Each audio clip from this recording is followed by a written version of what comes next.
It's a philosophy of going the extra mile. It's to do unto others. It's part of our mission statement is to follow the golden rule, and that really breaks down to treating other people as you want to be treated, giving the kind of service that you want to give. People don't talk about average service. People only talk about really great service or really lousy service. We want our customers to talk about us, and we want them to talk about us, our great service. That's what we're trying to get them to talk about. Average service, nobody talks about. We want them to talk about our great service. And we do a lot of things. Our employees look for ways to kind of go over the top. And in this company, they're rewarded when they do that. I hope there's hundreds of examples out there, and I hope there are 100 more still to come. Wrapped up, come back and begin your budget discussions. Continuing your budget discussions. Really appreciate the time and effort all of y'all spending here last week. I think we've really covered it and everybody has a good grasp of it. We'll move forward today. We do have some additional information. Well, I can say, I think I can put this for the purpose of staff and everything. This was my ninth budget, and this one was so well presented. The details of it, the facts that were there in the presentation, it was just... The summary really helped us start. Yes. So it was well done. And I know that a lot of Michelle people and Laura and put in a lot of Curtis. work. Yeah. Thank you. A lot of new department heads doing that too. Yeah, Michelle speaks my language too, which should worry you. Should I ask which language that might be? Yeah. Well, it's not math. I mean, she's able to communicate it with you. It's always been one of Michelle's talents. She can take something pretty complex and communicate it well. Okay, jump into the agenda. The first item, of course, is the minutes of the regular meeting from last week. They look okay. Thank you, ma'am. We'll move to item number 2, ordinance 74:5. This is the first reading of the ordinance that would order a special election to be held on Tuesday, November 5, to vote on proposed amendments to the city charter. The draft ordinance that you have attached has 22 amendments, certainly up for discussion today. End up where you need to end up. We have provided explanatory material, ballot text, etc. I think it's important to note that with the charter now just months away from being 100 years old, it's never had a comprehensive updating or amendment. There have certainly been a few issues over the 100 years that were addressed by the charter. Adoption of police and fire civil service, adoption of civilian civil service, and some items like that, going from 2 commissioners to 4. But truly, for the age of the document, it stood the test of time. We're now kind of to the point, though, that many of the things contained in that charter have been superseded by other items. So the majority of what you've got to talk about today really are kind of housekeeping type items, and then a couple that are certainly of more substance. If you would, could return to tab 2. Mayor and Commission, the other thing that we've done is Marcus has distilled the 22 potential amendments into kind of a bullet list that we can display in your chambers today when that item is called. And then there's backup for each one, more detail. But I think it's a pretty major event. We just don't do this in every office. So the chance to do it now and certainly to show folks what's up. Is it appropriate to ask Mr. Norris to go through this bullet points for us? During the meeting? Yeah. I think that would be a good idea. Out there. Out there. Can I ask a question? Because I still haven't told it, and I guess it's showing my age maturity and teaching an old dog new tricks. Once again, tell me why the reason, the thinking behind going from city commission to city council, and therefore we would be councilmen, and I guess council person or council members. It's a generic term. Council member. Of course, as it should be, as opposed to the old way of city commission. It's just a matter of updating to modern terminology. Most home rule cities today, you have city councils. It helps distinguish you from county commissions, which by Texas Constitution must be called Commissioners Court and Commissioners. I saw a faux pas in the newspaper this weekend where they talked about the county judge dealing with the city commission.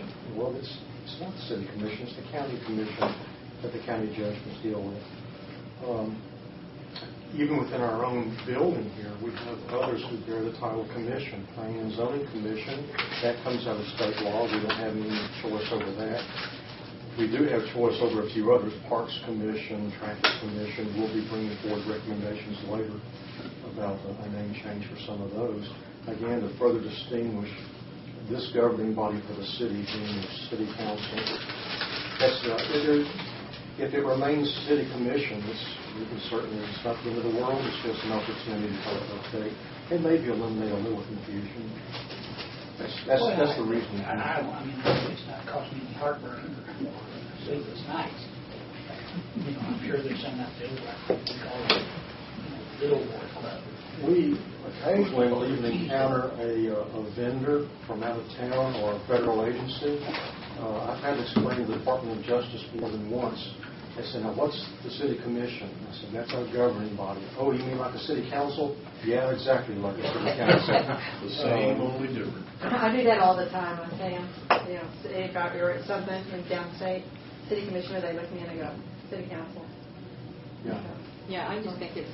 So it's city council is used everywhere, much more. Yeah, everywhere. They don't understand what a city commissioner is. Yeah, I actually do it. But counties use commissioners, cities use council. The counties have to use commissioners. So I'd rather be distinguished as There are only 2 commissions in Texas. I was just going to say that, the commission today is usually indicative of some place like Santa Ana, Texas. That's a tiny place that still has a true commission form of government, and we've long eclipsed that. Yeah. So, Super. Go for it. I really like Proposition 1. Good discussion then of Proposition 1. This is updating titles, names, etc. to reflect the current day. Oh, one other question while we're there. It had said in some of the language on setting up this election that you will have some explanation of these propositions on the ballot. no, we're not allowed to do that because that would be deemed politicking. You can't do that within 200 feet of a polling place. just It like would be it's on- just like the it's ballot on. text. Okay. That's what the voters will have. It's not different than what you'll see from the state in November. There will be some state constitutional amendments that will simply say the amendment to do thus and so, And issue adjust. veteran land bonds. If you want to know the full background on that, you'd have to go back and look at some joint resolution that may be several pages long that the legislature passed. That's a standard legislative mode of communication, and we've copied that here. This is what the legislature does. This is the way other cities do it. You place your reasoning and background in the ordinance so it's clear what the intention is, but then your ballot text is required to be much more succinct and brief. It really does place the burden properly on voters to educate themselves through the news media. We'll be getting this out to the different media outlets for them to use to educate people on the background. Legal women voters will publish probably both parts. Great point. In their voters' guide. In the voters' guide. Yeah, we'll make that available to them. We'll make it available to everyone in electronic format where it's easy for them to incorporate. Good question, Commissioner. Thank you for pointing out that the ballot text will be fairly bare bones as the law requires. But it'll be pretty close to what's right here. It's exactly what you are approving the ballot text Okay. in this ordinance. That's why it's set out separately. Okay, I'm good with all of that. Prop 2 is taking care of your initial charter, of course, was being adopted and adopted for the first time. So there are provisions in the charter that are solely dedicated to the implementation of the charter. The charter was fully implemented by 1915, This is also housekeeping. Let's take those items out. Yes. Prop 3 references to specific state laws. The state laws in 1913 look dramatically different than they do today. Not to mention that the new ones, of course, but over time, existing laws from 1913 have been recodified, moved into different sections, etc. So this would take out those references and in each case just replace it, say, the applicable state law as amended, thus giving you language that lives rather than stands on a single point in time. Questions on 3? Proposition 4 addresses annexations. The annexation policy of the city was written into the charter in 1913, a period of time in which there was very little state law. As you know well, now there's extremely prescriptive state law, and state law always is going to trump our charter when they're in conflict. So this just says annexations will be conducted in accordance with state law. You have to do it anyway. Yeah. Whether we change the charter or not, we have to do it that way. Yeah, what we actually have to do. Yeah. All right. The next item, pretty interesting to me, and I don't know that I caught this until Marcus did all of his work. The charter prescribed what was in effect a very early form of the State Open Meetings Act when there was no State Open Meetings Act. There is now. It's also a very prescriptive body of law. Of course, we follow that and have followed it since it was adopted. This would align your charter such to say that you'll act in accordance with the Open Meetings Act. Again, you're going to do that regardless, so another opportunity to do some housekeeping. Number 6, municipal court number of judges. The charter established a single city judge. That was fine for a period of time in which you had 9,000 residents in your city. Now that you're approaching 800, we can't do it with one, and we have not done it with one judge. So this is setting up the authority and the charter of rights to let the city commission, city council, if successful, decide the number of judges. Court fines. Court fines were established in 1913 at $200 out of your municipal court, which actually was a significant amount of money. Yeah, it was pretty punitive. Very punitive for that day and time. But state law is now much higher than that. Is it up to 2,000? Yeah, up to 2,000 for certain offenses. This aligns your charter back with state law. Says that you'll do what's in the state law, or lacking that, what's in your ordinances. Brings up a question, for instance, because we talked about it, and I can't remember what restricted us, and that was like, and I'm relatively sure that it was on handheld cell phone, handheld devices, that the maximum that could be fined was $200, because I was thinking, to give it some teeth, make it 5,000. And was that not being restricted by our own charter? That particular restriction is in state law. On a traffic violation, we're capped at 250. 250 was the number. Okay. The $2,000 is for other types of offenses, health and safety, fire code violations.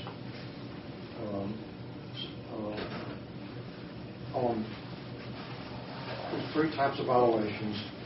Traffic violations capped by state law at 250. Health safety violations are capped at 2,000. Criminal offenses such as shoplifting, those fall in the gap between 250. Ring, truancy, assault, those are the ones that fall between that 250 And 2,000. So the one for fireworks is also a state set maximum that's higher than our If you go to the 2,000 on that. It's higher than our law. Okay. So, because you're getting into the health and safety issues. That's right, fire safety. Thank you. Thank you. Yes, sir. Proposition 8, expenditures during emergencies. The current state law, the current city policies allow your manager to authorize expenditures up to $50,000 The charter says that's great, but if you're in an emergency, you may only spend $250. So, seeing as how I've got fire trucks that you can't fill up for $250, would possibly request that this be on the ballot to remove that limit and just follow the state law as we do for all other purchases beyond emergencies. Okay. Number 9 is bonds, what are commonly referred to as fidelity bond. The charter requires that myself and several others post such bond. The amount was set by charter at $5,000. It suggests that that amount really ought to be set by the government body. And thus, this proposition would accommodate that. And for the record, they don't let me sign checks anyway, so you're good there, but we've got others to do. Quorum, also an interesting one that Marcus was aware of and I wasn't. Per the charter, only elected members of this body can count towards a quorum. So in the case when you had a appointed person sit on this body, technically they're not part of your quorum. So this just says that a quorum is all members. We're serving as a council member. 11 and 12 both are to align the election dates with, again, state law. Originally, the charter decided when you could hold elections. Since then, that privilege has been taken away. You have, at least in today's law, 2 choices and 2 choices only. Number 11 is for everything other than electing the city commission, and it says you'll hold those elections in accordance with state law. I've got a question for Marcus. Well, go ahead. You were going to do 2 together. And 12 is your regular city election, which, per the charter, is actually to be held in April, although the election code says no, you may not. So May 1st, odd number, nearest date to May 1st, odd number years. So many of these are following Texas law. So if it follows Texas law, why is it necessary to have it in our charter as well? Well, that's a great question. If you really want to get radical, you really want to get radical? Yeah, well, That's I her. don't. I'm just asking a That's her. question. You know, keep Austin weird. You could, Her radical. you could write the Keep going city radical. charter on a sheet of paper no bigger than that. As a home rule city, the city of Amarillo shall have all powers, rights, and privileges under the Texas Constitution and not otherwise abridged by general law of the state. Period. Signed here. In 1913, the home rule movement was so new, everyone was concerned. They wanted to make sure their home rule city was fully vested with all the powers that a home rule city ought to have, but no one was quite sure what that was. So you have all these long lists. From 1913 to the mid-50s, that was the way life was. Beginning in the 50s, Texas Supreme Court began issuing decisions, and the legislature, in passing various laws, tipped the hat saying, well, unless you're a home rule city. And slowly we began to understand the Constitution really meant what it said when it said a home rule city has full powers of self-governance. And so today that principle and those laws are so well established. It's funny you would ask that because the city attorney downstate and I were talking the other day, and he said, what's going on up here? And I said, we may amend our charter. He said, are you going to go the really short route? I said, no, I'm not brave enough to propose that. But it's now a well-accepted principle that a home rule city has all powers and duties that are not otherwise prohibited by state law or the Constitution. And that could be your charter.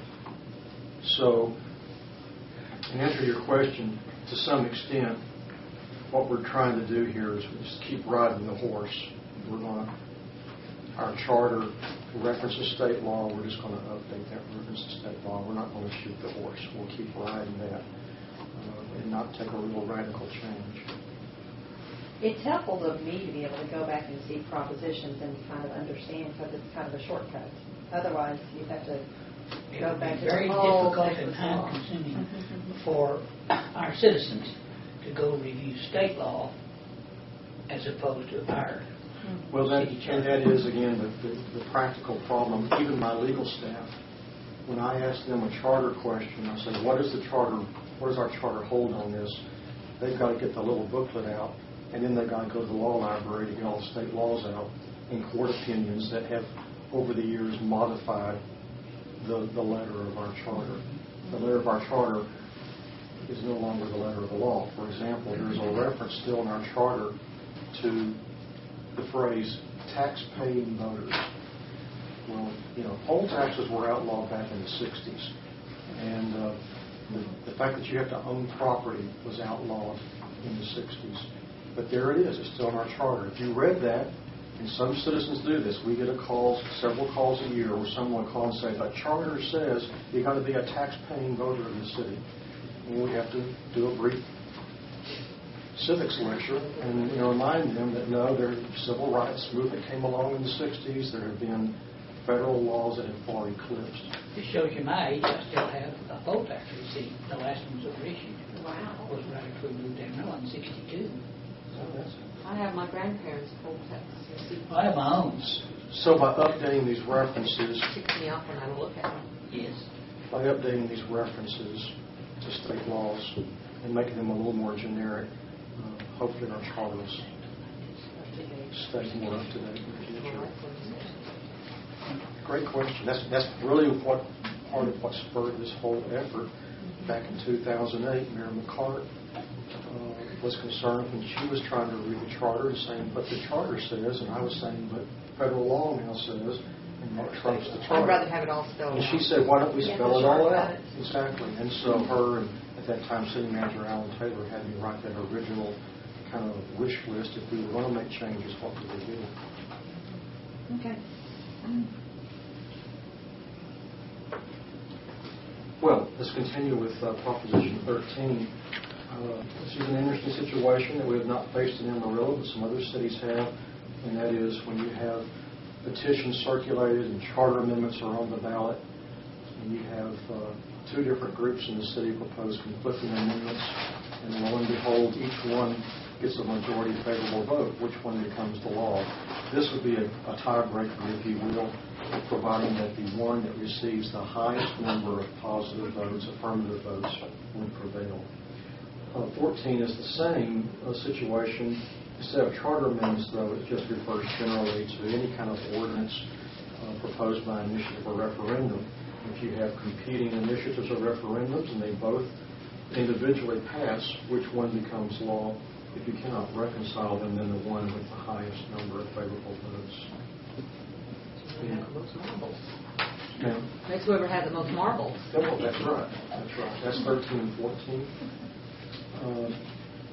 15, this is one of the ones the manager mentioned that while many of these up to now have been housekeeping, this one is a substantive change.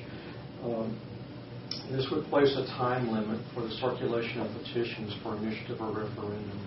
Traditionally, initiative and referendum are viewed as extraordinary remedies for extraordinary situations where the public across the city is concerned about a matter. If it's a matter of great public concern, it stands to reason it ought to be easy to go out and gather signatures if there's wide public concern about a matter. We're on number 15 now.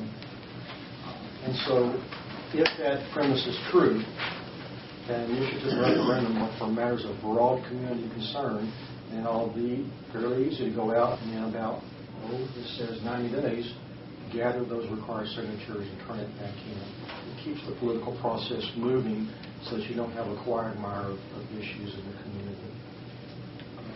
Other cities, I saw varying numbers. You're right in the middle of the pack. Some had as little as 60 days. The longest one I saw was 180. There were several in the 90 to 100, 120-day range. So you're right in the middle of the pack if you choose to go this way. Number 16, you have to read the charter very carefully, but it's there. You read carefully where it explains that the city secretary has a reasonable time to validate signatures before there's any duty to pass the petition to the city commission. It's such an important step, we feel like it's worth spelling out a specific time period and having it very clear. to avoid disputes. And we proposed 21 calendar days. Question about that one. Number 17 sets a 3-year waiting period. Once a petition has gone to the ballot and the voters have voted yes or no to something, this proposition would say you've got to wait 3 years before you do another petition and bring that back to the voters. Not you, the commission, but a citizen's initiative of it for a meeting. Who gets to define that it's generally the same petition versus just a few word changes? My successor. Okay. Yeah, whoever is filling these chairs at that time, that will be for them to decide. Filling these chairs or that chair? All the chairs. See what chairs won? I'll just take my chair and leave now. I can see where that's heading. I got a whole stack of those chairs.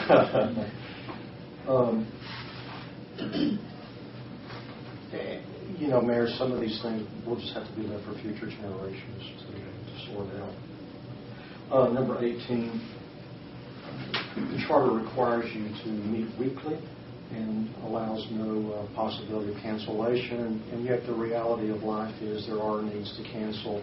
You have canceled meetings for holidays, for exigent circumstances like a blizzard.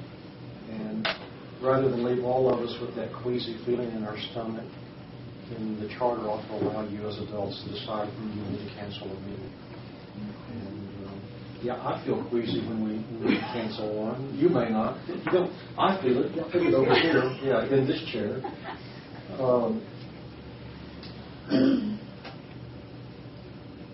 Questions on that one? We're still requiring 2 meetings a month. Still requiring 2 a month. That's fine. We thought about just leaving it blank and just saying you may cancel meetings for exigent circumstances. Y'all are reasonable people, but you can't always presume upon that. We've seen instances in some panhandle towns and cities where a small minority or a mayor just starts canceling meetings for no good cause other than a personal grievance. And we didn't want to set up a cavalier situation like that, so we kept in the requirement of at least 2 meetings a month. Unless there's a disaster declaration, if it's that big of a problem, everybody's going to understand it'll be legitimate. Who cancels or calls a meeting? Is it mayor and city manager or just city manager? Mayor and manager, in theory, a majority of the commission could You decide. get together, that's putting stuff on meeting. But I say if we trust our city manager, which we do, then he should know whether we need to cancel a meeting or not without it. I think it's his call. We can always ask. They've always asked, or at least informed. So it's easy. It's common sense and horse sense. Number 19 is another one of those substantive changes that the manager alluded to a few minutes ago. This would add the requirement that for a person to be a candidate for mayor or city commissioner, they would need to pay a filing fee of $100, or in lieu of paying that fee, submit a signature of a petition of 100 signatures in support of their candidacy. Registered voters. Registered voters within the city.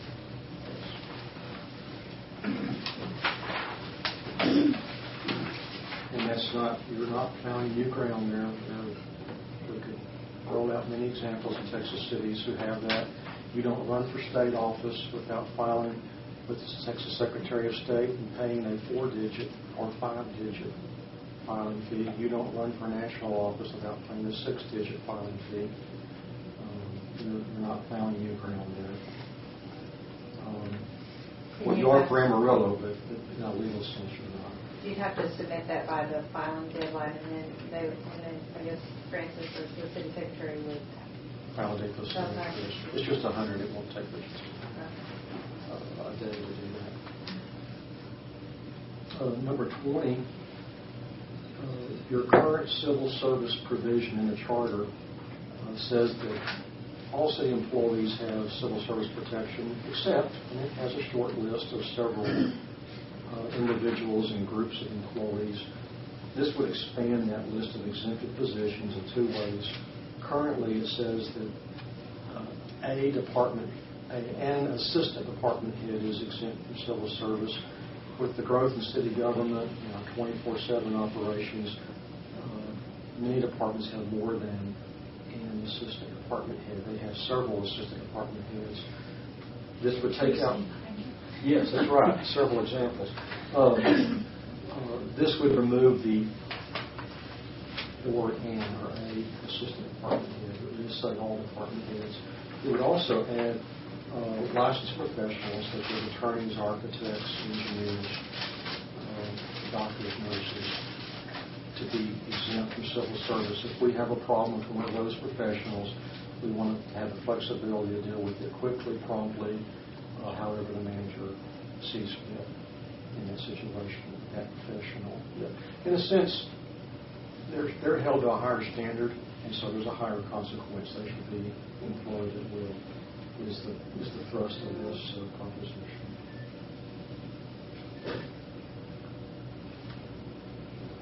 Next one, 21, the electronic notices.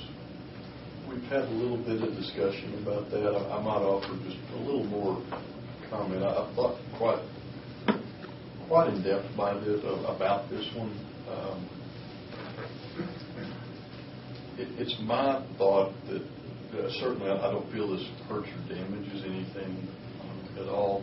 I just don't know that until the state starts changing their laws that there's much benefit to be gained. In other words, we would be ahead of the state waiting for their actions, because so much of what we do per state law has to be published. I mean, when they say published, they mean take out and have the paper. How do they choose a paper versus?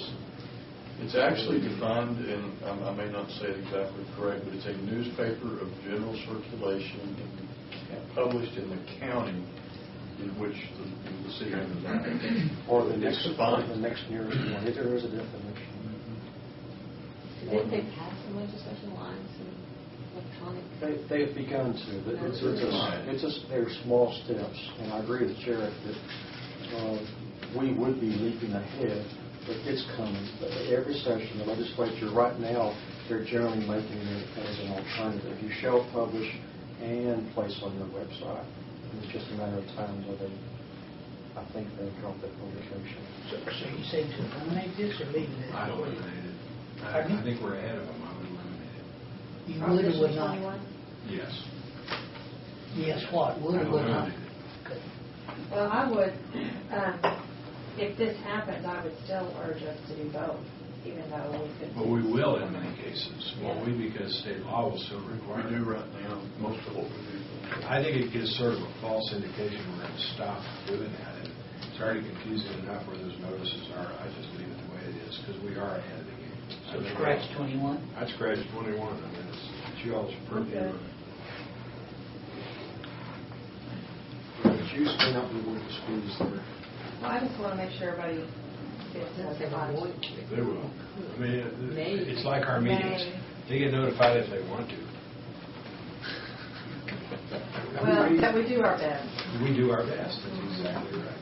We do what's proper. We do what's possible. It does say may, it doesn't say have to. No, because there might be cases where state law won't let us. It's very markets. Many of those, there's more of those today than not. That's right. It's still the norm. Leave it alone. What do you think, Lily? They would have to, and they'll eventually come, but whatever everybody wants to do. I just wonder why. Well, this is just a work session. Y'all can think about the next few hours and discuss it again out there before you have to decide. We actually have. Is there a second on this? There is a second. Next week? Yes, it's an ordinance. So it's 2 readings. this is the first reading, second reading next week, then the ballot set. Then you're done. Okay. So we're clear. 22 is the last proposition, and it is another substantive change. Currently, the requirement of signatures for petitions are 25% of the voters voting in the last regular city election. If this were approved, this would change it to 5% of registered voters. I think this is important because it does not allow people to artificially try to manipulate our democratic system. and it establishes a number based on the number of registered voters. If somebody feels it's important to register to vote, they've made that choice. It's still their choice whether they vote in a specific election. But for somebody, a group, has been experienced to report low voter turnouts, then they can lower a number. It's just not democratic. Everybody I bounce this off, I think this is nothing more than fair. This is a much more stable target, too. Yeah, and it's also achievable. It's not, if you put, there's some cities that have 25% of the registered voters for this. 25% of the registered voters. 5% is pretty equivalent to what it was if you had last election and looked at the numbers. It's pretty equivalent. Last election was no great turnout. We did it based on the turnout when there was an issue like a smoking issue. This is actually lower than what was required after that. So I think I'd leave it in. I know we've discussed it, but I'd leave it in. It's steady, you're right. It can't be manipulated by somebody's whim to subvert the democratic process. And that's the important part to me. And I think if you can get 5% of the registered voters to sign a petition, we need to go to the polls. You dang right we do. And we need, we're offering something that's very reasonable when other cities are requiring a whole lot more. So my vote is to leave that in. Yeah, no problem. Okay.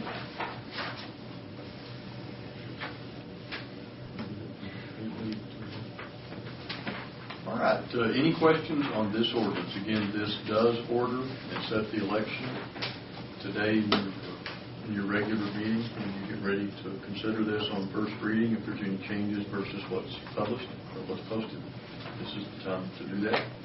And then again, the following Tuesday, so the 20th. Well, it says the ordinance says 22 amendments, so if we decide to take that out, it'd be 21. Correct. Do you just lower the numbers to keep it plain? What happened to that one?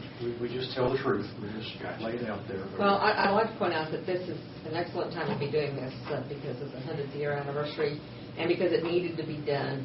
And we may get some feedback on some of these amendments, but you know what? The voters are going to decide whether these changes take place or not. We are just making recommendations on what those changes might be, and the voters will ultimately make that decision. Point out one housekeeping matter at the very bottom of that last page of that petition. It mentions two attachments: an interlocal agreement with Potter County and an interlocal agreement with Wingo County. You've seen those before. I don't have it on here. It didn't meet the press deadline. We're waiting for our partners, Potter County and Wingo County, to get back with us. This will have the list of polling places. It will have allocate the costs shown for the elections. The counties will be conducting the state constitutional amendment elections. And I apologize if that's not here, but we will have that for the final reading. It's those housekeeping provisions for administering the election. Margaret, would you comment on the changes that have been made in one county and not the other yet about polling places? Is there any effect on our city charter? No? Not directly, no, not whatsoever. It's just that we have, our city is in two different counties. Right. And one county so far has maintained the traditional approach of having a designated early voting place and, of course, on election day, your precincts. As I understand, the other county is using a more modern technique called a voting center or election center, which doesn't matter what precinct you live in. You can go to one of these centers, show them your card. They've got the whole menu of ballots available. They will give you the correct vote, and you can vote at one of these election centers. On voting day, will they maintain about the same number as they did or were they? I'm not sure of that, Mayor. They indicate On voting day, on election day. I do not know. I thought think the it's election still- center was the come one, come all deal. Yeah. Well, but It I is thought that this- for early voting. Yeah. I don't know on election day. We'll have to. We'll find out. Because it seems to me, not changing everything at once, just let them go in. I've been at polls and seen people go in and say, oh, they changed my poll again. Mm-hmm. And that's not always true, but that's their perception. Because they voted in a federal election, it was in a different place, and it's just a mess. It's simple. That does not encourage good voter participation. There's more and more difficulties in staffing the various precincts. And some of the precincts have very low voter turnout. How do you properly aggregate or combine the election center idea? If it's carried to its logical conclusion, really, I think, has got to help the voter. Today's the day to vote. Go vote. You don't have to, okay, now if it's federal, I'm over here. But when it's a county, I'm over here. It's confusing. It is confusing. It's not meant to encourage They'll have the voting. college ballots, the school ballots, the city ballots, it's all in one place. Oh, you don't live in the city, you don't get the city ballot. It's a very nice system. Well, and Ellen had an experience with that. It took me 2 hours to vote here because they didn't let me vote in the city commission race because they got me confused with where I live. And I wouldn't leave until they let me vote. They gave her the right ballot, gave her a A provisional. little peaceful They had to civil call us- disobedience. Yeah. They gave her a provisional that They said, had to call us state, I think. when you swore that you would not Yeah, I had vote to twice swear. on those things. Yeah, that was because I'd already Provisional voted in ballot. one, so I had to then swear that I wouldn't have a second vote. The other one I witnessed that was so strange is River Road. They'd walk in one door and they're coming out and going in another. I said, what are they doing? They said, well, that's for the something election, and they have to come out and go in this other door to vote on the other machines for the other election. Great And I example. said, what?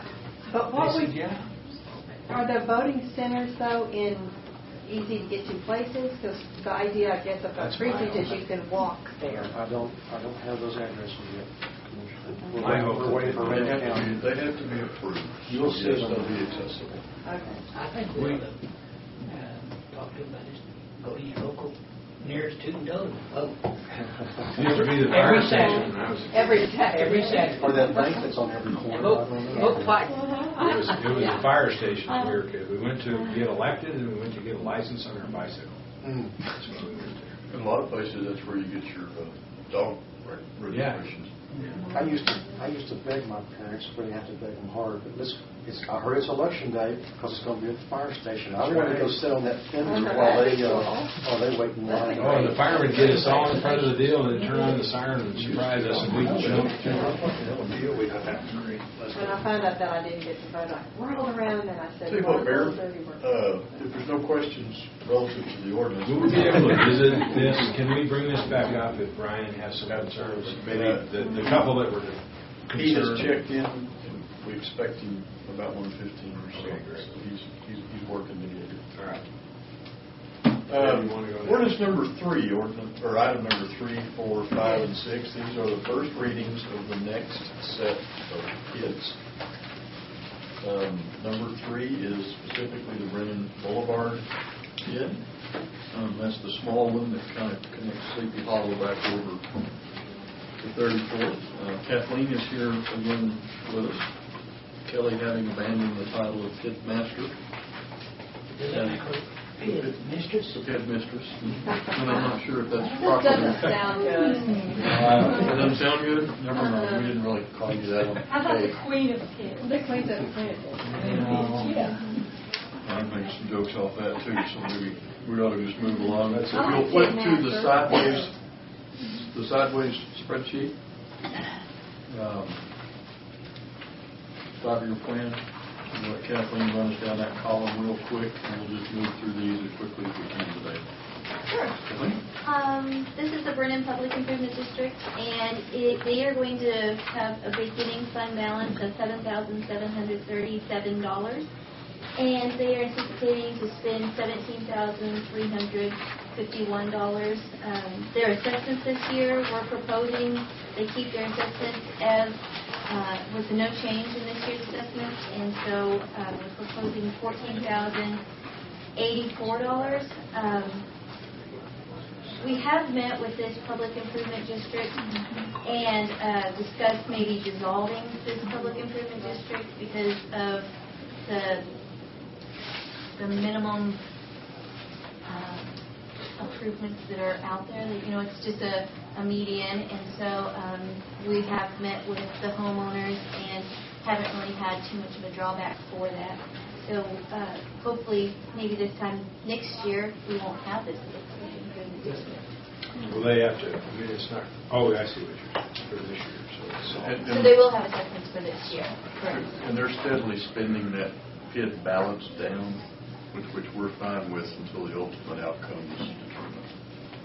But you got a negative ending fund balance after Well, not, 14, 15. yeah, it's beginning in the... So you'll end it somewhere in here, hopefully. Questions on Brennan?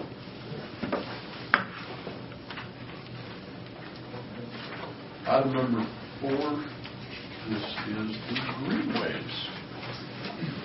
And we have a new Greenways representative. What,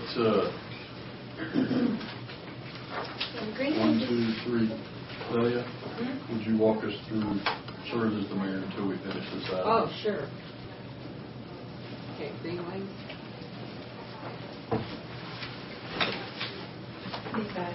I can't.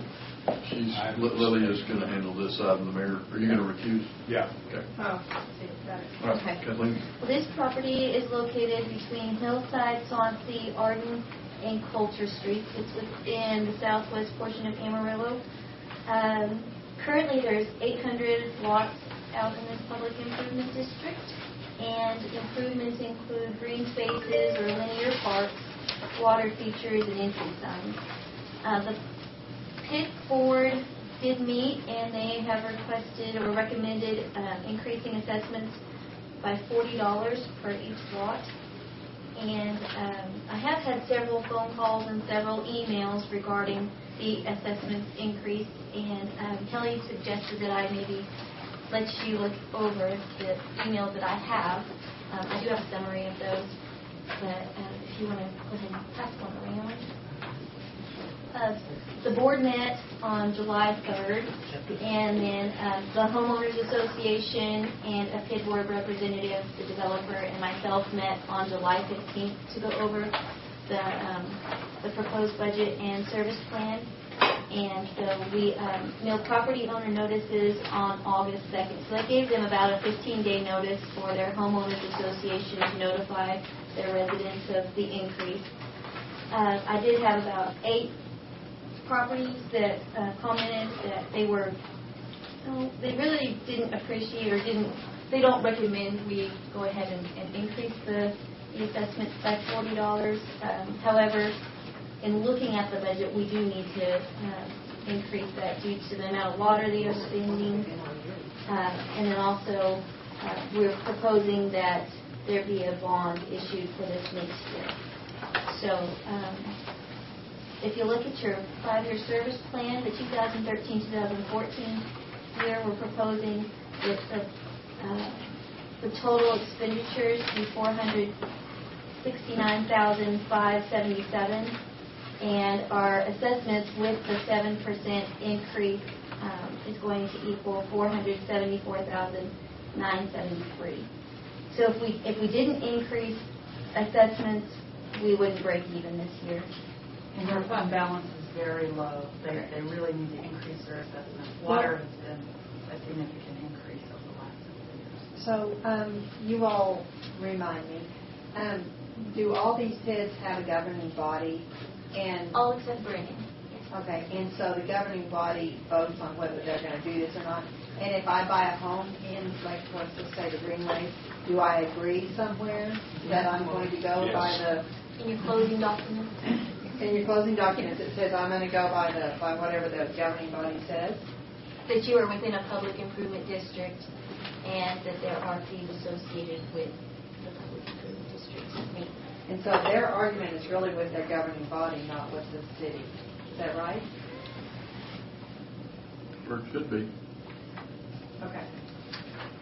Or they think that we should intercede. Is Lilia the Yes. mayor, so handed to her for that? And I've also submitted these comments to the Greenways HOA manager, Lisa Watley, and that was per the developer's request. So the Homeowners Association is aware of these comments as well.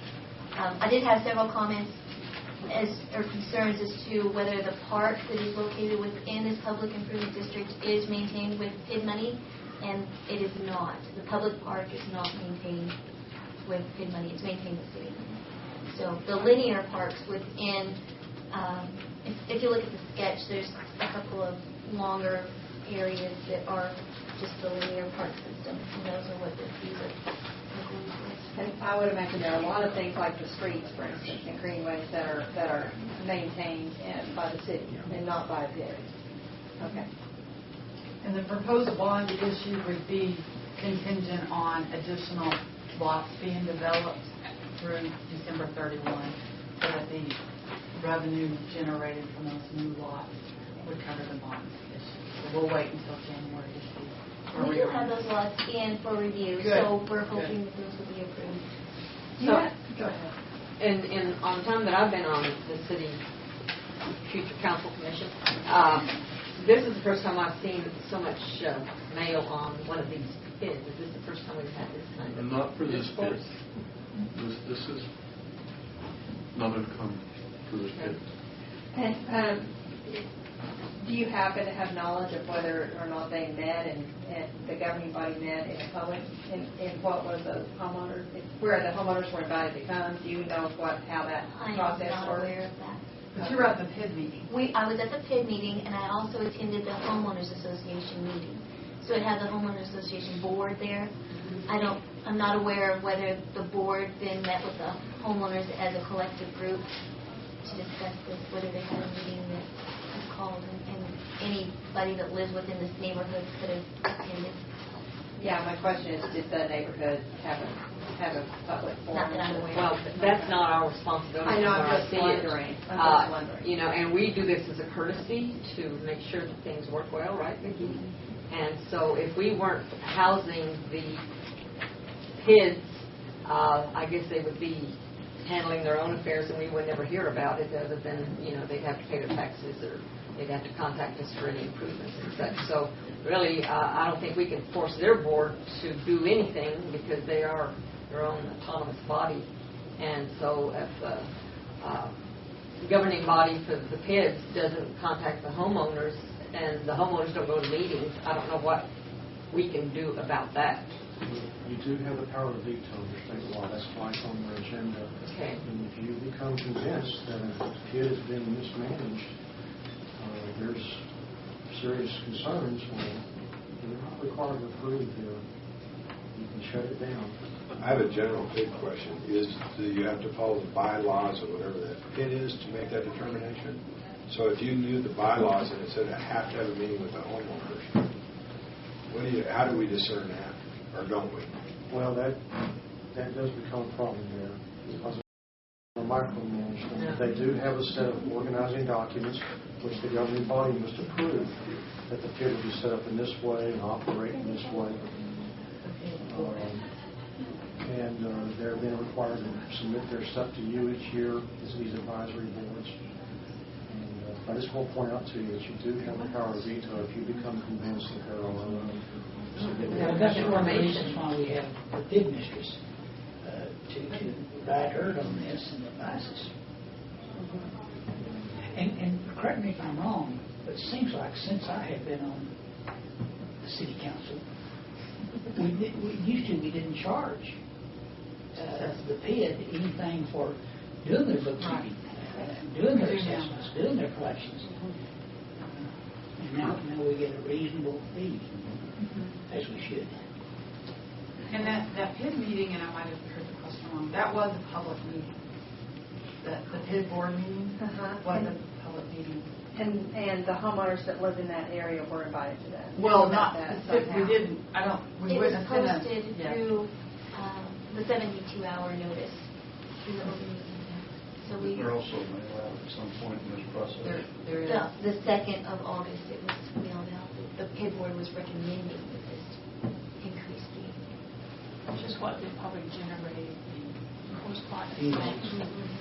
And state law requires us to notify property owners of council members, council meetings, and what the assessments are on an annual basis. And so that's what the purpose of the mail out is for. One other quick question. If I'm a homeowner in one of these areas, do I have a way of knowing who my PID board is, specifically who they are?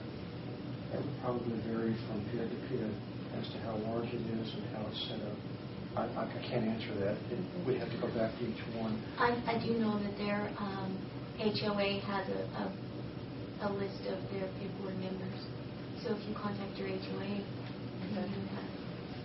Would it be possible to set this one aside for the future, or are we under a time frame on this one, on all these PIDs, to approve them or not, or so that we can feel comfortable about our decision on whether to approve their budgets or not? We need to check. This PID is in Randall County, and the calendar that you were on for considering the PIDs is actually set by Randall County. Might suggest that you consider the PID today, because it's not done today. Today is first read only. And let us see if we can answer that question. These are not taxes, they're fees, but they act like, look like, quack like a tax. They come through the Randall County tax assessor, collector, etc. So let us see what that answer is. Well, I just perused these very rapidly, but it seems like that you have answered their questions. Mm-hmm. Yeah. So I don't see any reason to set it aside. Kathleen works, the city staff's still doing a large, is doing it, so she and Laura Hastings and Clint's daughter prepared these budgets and presented them first to the developer and then to the PID board. So the main increase in this budget is their water budget. It's extremely high. And I don't have any question about the amount of the PID. What I'm concerned about is that the city get with these homeowners that are complaining a black eye when the city doesn't deserve it. When really the PID board needs to do their job. The city gets the black eye, Yeah. which you're exactly right. The board's supposed to be dealing fairly with its resident members. Yeah. The HOA has a seat on the PID board. They should be doing right by their members. In some cities, they charge a higher administrative fee, and for that, the city then mails a postcard to the property owner. In addition, saying there will be a PID board meeting at the swimming pool at 4 p.m. Tuesday. Bring your own beer. And bring your own beer.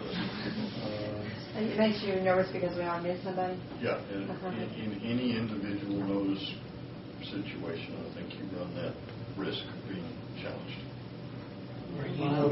You have to rely on the most recent tax roll and let it go. If property has switched hands recently, pushing the address to the occupant. Kathleen says that members of the PID board will be here today. they've been involved. And usually a representative from the developer is here as well when we look at their budgets. Okay. Now, one other comment that I would like to make on this one is hopefully this is going to be their last increase for quite a while. We have placed a $0 increase in there for the next several years, so maybe we won't hear from them next year if we don't increase their assessments. Well, but they've got about 800 residential lots, and certainly there's a few, not unusual at this point. So when this comes up, because Paul can't speak, Lily's going to be the mayor? I believe that Brian is actually the mayor pro tem right now, Okay. but Yeah. so we're at pro He's not tem. here right now. Okay, got it. We're pro tem 10. That's what I'm not sure that that's a legally correct term. We got We're it. in 10-10, pro Pro tem tem 10. emeritus or something. You'll be doing Do I need to that leave the anyway. dais or do I just stay Oh, good. stay up there and be quiet? Okay, item number 5. This is your Quail Creek Public Improvement District, and this is a relatively new, small one. One cul-de-sac street that comes back. This group handles lots of things on their own. You can see that reflected in their proposed budget. It's pretty flat. Pretty flat budget. Oh, yes. They have 29 lots that are surrounded by cedar meadow circle, and their improvements consist of a landscaped island, walking path, and greenery. They plan to place a picnic table within their landscape area, so that's going to be a little bit of where their budget items are going to go. But have a pretty standard set of expenses. So this year we're proposing that they have $6,953 worth of expenses, and they're going to bring in $6,873 worth of revenue.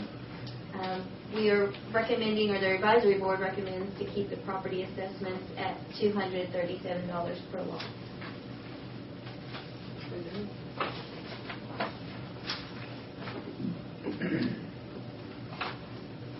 Item number 6 is the Vineyards. Vineyards is the neighborhood up here just immediately northwest at the corner of Broadway and Hastings, over by your West Rogers Golf Complex. Those aren't very big. Dollars, $6. They have the one boulevard in. They have one boulevard in, and it's mainly xeriscape type improvements. They don't have any grass that's being used, any trees and shrubbery.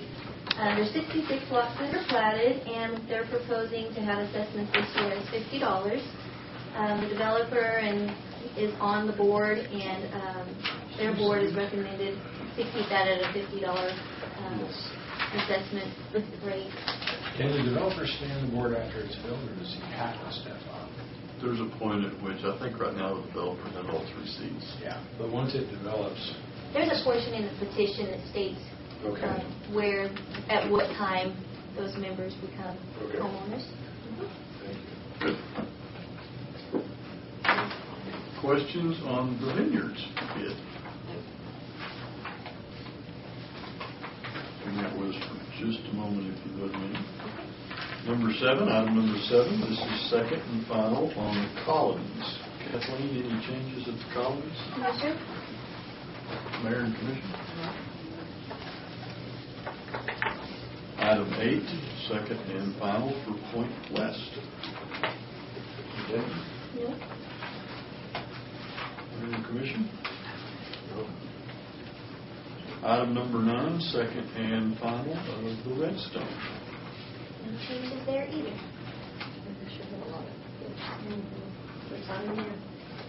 Item number 10, please note this says this is the first reading. This is actually the second and final of your Tutbury bid. The agendas have all been... Marcus I know who's been reading those agendas. Marcus had mentioned that during the commission it was noted the Tutbury, can you help me with that one, Mark? The way that the language is stated for Tutbury? Oh, it had board of directors instead of advisory. Okay, but we can get that. We corrected that. Okay, great. That was in the text of the ordinance. That's right. It was actually on another one they had there once we started looking at that. So that's second final, Mayor, you know that. Oh, there it is, like on number 6. You see what's the last line, number 6? The district board of directors. It's not, these are advisory boards, they're not board of directors. Well, it's the same on 4 and 5. So what should I... It is. Again, by statute, What should I read? board.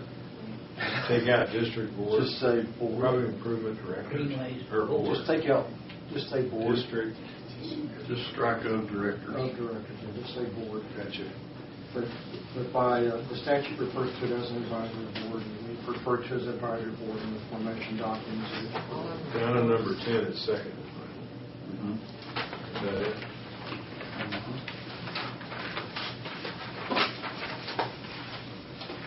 Number 10 is second final. Yes, that might be. If not, we're heading towards third and final. One second. Please, 2 twice is enough. Sir.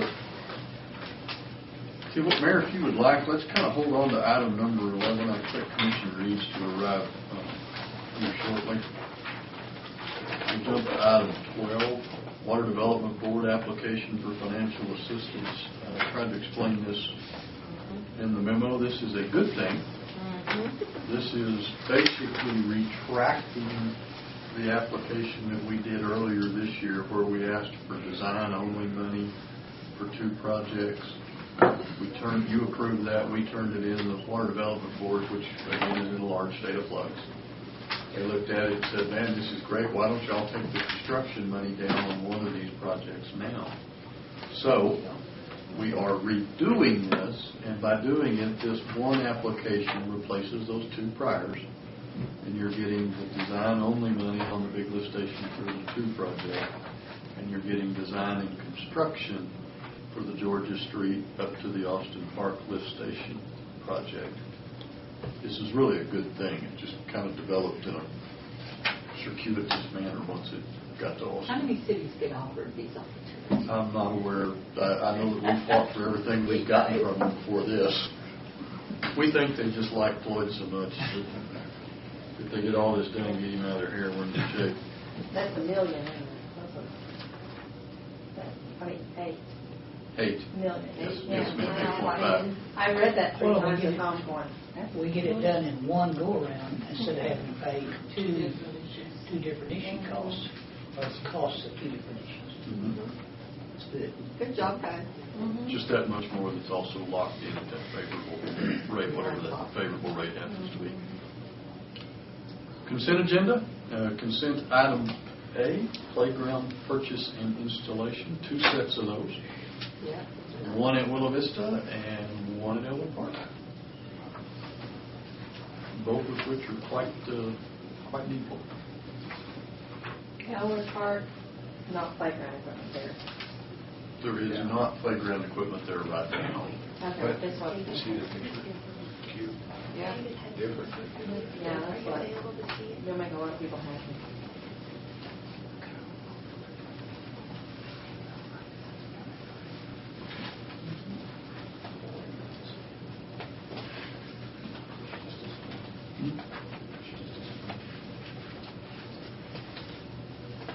Quite different playground equipment in the 2 places.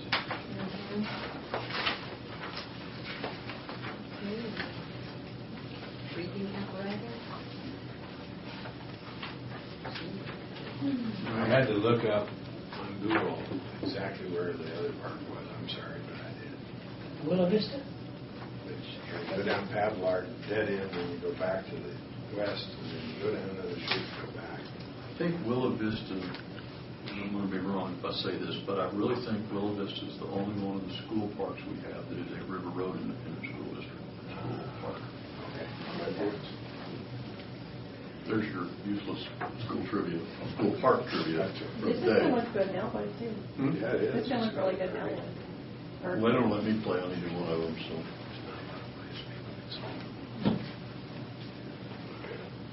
Yeah, I know. Yeah, the bridge. All right, item B, self-contained breathing apparatus. I think we talked about that abbreviation last week. Panhandle Breathing Air Systems, $82,870. This is our annual supply agreement to provide the repair parts that we need. So this is not the bottle. What we talked about the other day was our bottle rotation program. This would be the valve, the gauges, the hoses, the masks, all of the other stuff that goes with the SCBA. That's a hell of an increase. That is, and I have a note on here that says why. I apparently got busy and didn't get that answer. If I had to guess off the top of my head, it's going to be quantities. With 2007 COs, we were able to upgrade the entire fleet of these, for the lack of a better term. And each firefighter now has their own mask. They don't have their own bottle, but they have their own mask. Vicki, the increase in the SCBA supply agreement, do you know why? Is it quantity doing it? We can get Chris. Yeah, I got it. Call the chief. Just call the chief. We'll get you an answer before we get out of here. Pretty good quantities will go above like 20, 25. And they're not high price for each of those, so I don't know what it is. Remind me of the bottle rotation. How often do we have to do it? Every 3 years, 5 years? No, it's either 5 or 7. The new bottles are physically smaller, but they hold more air. They're put in at a higher PSI. PSI. Oh.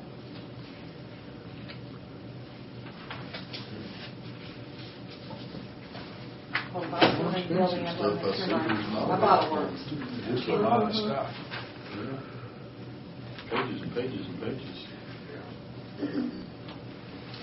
Item C, this is the text dot grant funding for, or a piece of the grant funding for your city transit system.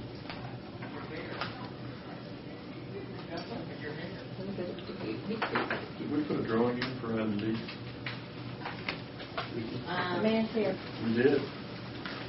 Turn to the page immediately prior to M1, please.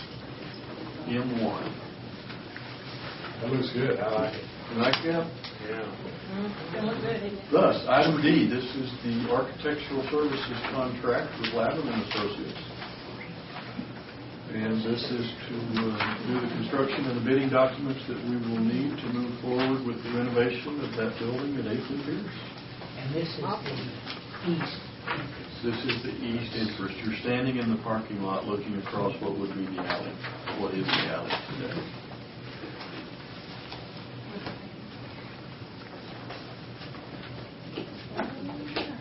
I like it. I really do. The balcony is not real, it just looks like it. Good, good. It looks a lot better on the iPad. It looks better on the iPad. I'm not touching that one. Me neither. Item 14, presentation and discussion from representatives of the proposed Amarillo Recreation Complex or park. This is the public-private partnership group that we have heard about. They are, I would imagine at the moment, at the Parks Commission, or maybe they have just completed the Parks Commission.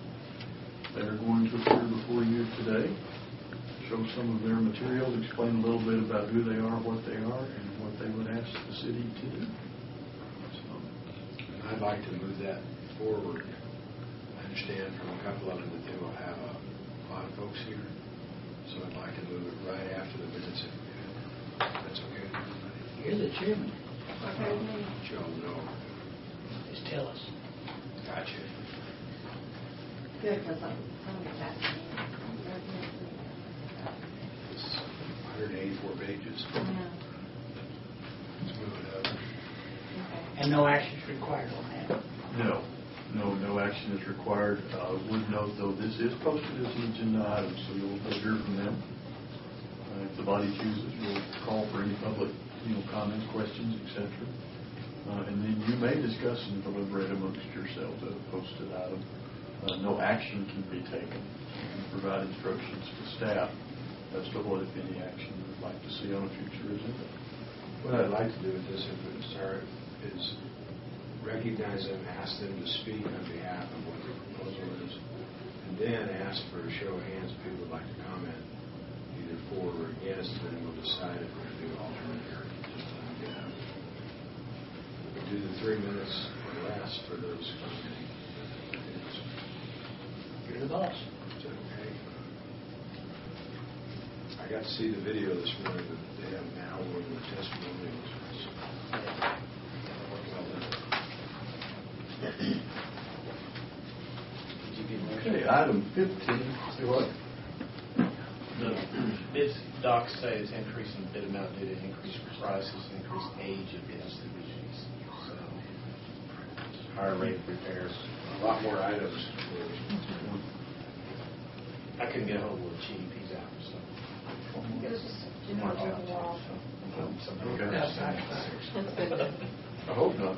Quantities are high, they're just an awful lot of A items. lot of different We parts. can talk about that's all we want, stuff. I mean, they're down to O-rings on that. 40 O-rings was the highest number. The bottles are nearly 4,000 PSI. Really? That's opposed to about 3,000. I think on the steel bottles, the carbon fiber bottles. Is that the old bottles, the steel bottles? That's the old bottles. Well, we think of how recent the 2007 CO was. Well, the stuff that was bought the first year is 5 years old.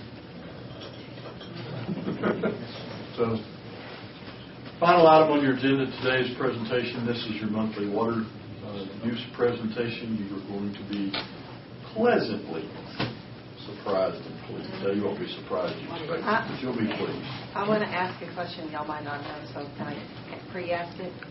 Do we know average rainfall and where we are now?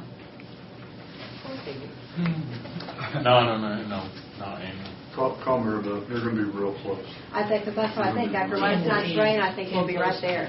We were a half inch. We were updating this morning, but I didn't get the final number. Very close. Okay, because I think we're right. We were about half an inch Half short. an inch. Sure. Yeah, and I bet we're right there. Just quote me. Ellen says we're right there. She knows how much. Maryville knows everything. Yeah. Mayor, if we could, we'd go back to item 11 now, please. Item 11 is Welcome, Dr. the public hearing and the consideration of the proposed tax rate. Can we go back, or do you want to go back to the charter deals to cover those two things, or do you want to do that after this? Well, let's do the charter thing. I mean, Commissioner Eads, I suggested that we strike the one about the newspaper publishing 21. because we're ahead of state law a little bit. We won't be required for one. So we all agreed on that. The further one about petitioning to make the petition tied to voter registration, we wanted to keep it on there as a body, but we certainly want to hear your comments if you have a question about that. Because the idea then is to include people from subverting the democratic process simply by encouraging a lower vote. And we are close to the standard other cities have, although some require as much as 25% of the voter registration, ours is 5%.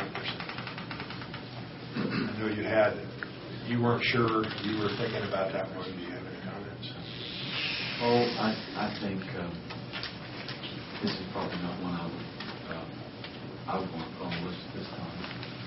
And I haven't changed my opinion about that. But like I said, maybe we don't have to agree on this thing. Sure. I just need to send the one message at this time. So it's okay. Well, I think my number was that should this be an issue as strong as like the smoking issue, it would require more signatures than we would be requiring now. If we changed it to 5%, it would actually lower the number that it would have required when the smoking issue came out. So it strikes a balance. It doesn't get exorbitant. It actually, in that case, lowers it. In most cases, it just makes it an even number that can't be falsely manipulated. Lily had a good point. I'll let you make it then. We're making these recommendations, but ultimately the voters will decide whether they want to change it or not. True. Each item will be voted on as a proposition.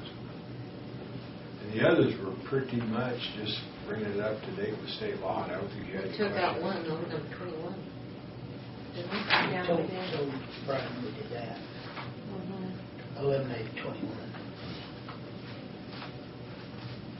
Do you have any other comments to add to that discussion? I don't. Okay. Thank you. Let's go back then to what you were proposing.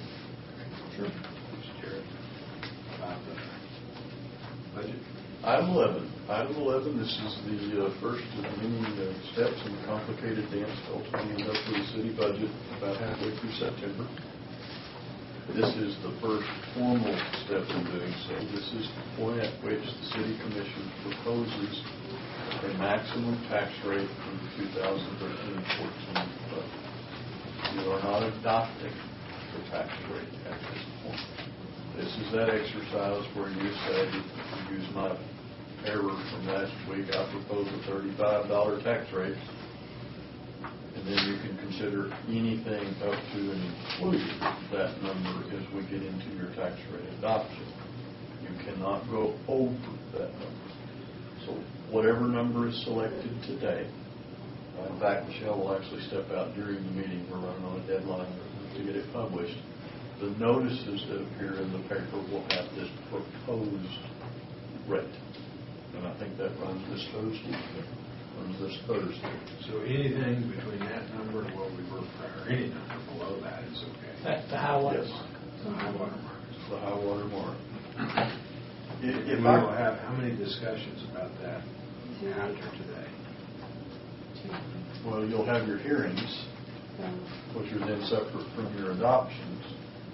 Your adoptions are two separate actions. You adopt the budget, then you adopt the tax rate, then you do a second on the budget and a second on the tax rate. And then you do a ratification vote immediately following those votes to say that you voted the way you voted because you voted that way. Okay, so we'll have at least 2 more discussions, correct? I would contend you'll have at least 4 more discussions before you. Okay. But you are establishing a do not exceed rate in today's. And if I could take a moment, y'all had some excellent questions Thursday, and I've been wrestling with them ever since, trying to figure out, looking at the differentials, where we truly, how do you compare all this stuff between the cities? And with Michelle's help and a lot of her staff, and I don't know that we've yet totally answered that question, but we started running into some stuff yesterday and had an opportunity to graph it and see where you know. I've seen it. You seen it? Have you memorized it? No, thanks all along. Here, yes, extra. I thought we gave him one. Well, the account at 1.2. This is interesting. The stacked bar portion of the chart is, as near as we can determine, that portion of the sales tax rate that goes to the city's general fund. So if you look on ours on the left, the difference between the blue and the red, that's half of 1 penny. That make sense? No. Oh, 10 and 15. But this is all sales tax, or is this all? No, the blue and the red's the property tax offset. You lost me. No, hang on. Let me. Okay. The stacked pieces of the bars. Right. That is sales tax revenue that comes to a city. Sales tax, not just sales. Sales tax. Red or blue or whatever color, it's all sales. What the red and the blue indicates is which portion of it is just the unencumbered, use as you see fit, and what portion of it is used to offset property tax rates. Okay? Not really, but go ahead. Maybe I'll get it. It's, I didn't know we did that. no matter where they apply it, it's revenue to the general fund. Okay, good. Right. The red is. So our local sales tax is 1.5 cents. The other half cent is AEDC. And the red is ADC? No, we've tried to take off of this the portion of the sales tax collected by any of these cities, including us, that doesn't come to the general fund. Oh, okay. Back in 1990? The vote was in 89. 89 for the property tax offset on So, sales tax. What is this one, though? I'm Hang confused. on, we'll do that one in a Okay, second. let me make sure. So the only part of our sales tax that doesn't come back to the city is what goes to AEDC, half cent. Yes. All right. The local taxes are 2%. Okay. When you pay your sales tax bill, 6 1/4 pennies of that goes to the state, 1.5 pennies of that goes to the city, and then the remainder goes to AEDC. Okay, I got that. You know, So is that on here? We've taken all the economic development corporations off. Okay. We've taken off the Metro Transit Authority taxes from Dallas-Fort Worth. Of everybody's. Of everybody's. This is just to show what piece of the sales tax collected by a city ends up in that city's general fund. Okay, then I got to know what property tax relief means. When we passed that back in 89 or whatever it was, we agreed to add this for AEDC purposes and then to lower property taxes. Well, we added it for schools. city general fund. Yeah. Yes, and then I think AEDC might have been separate.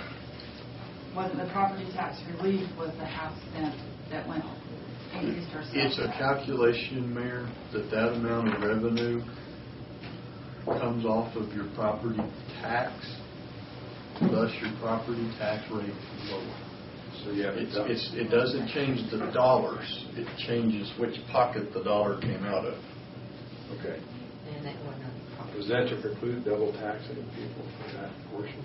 No, property tax relief, Amarillo, City of Amarillo's tax rate was up in the 40-cent range prior to this.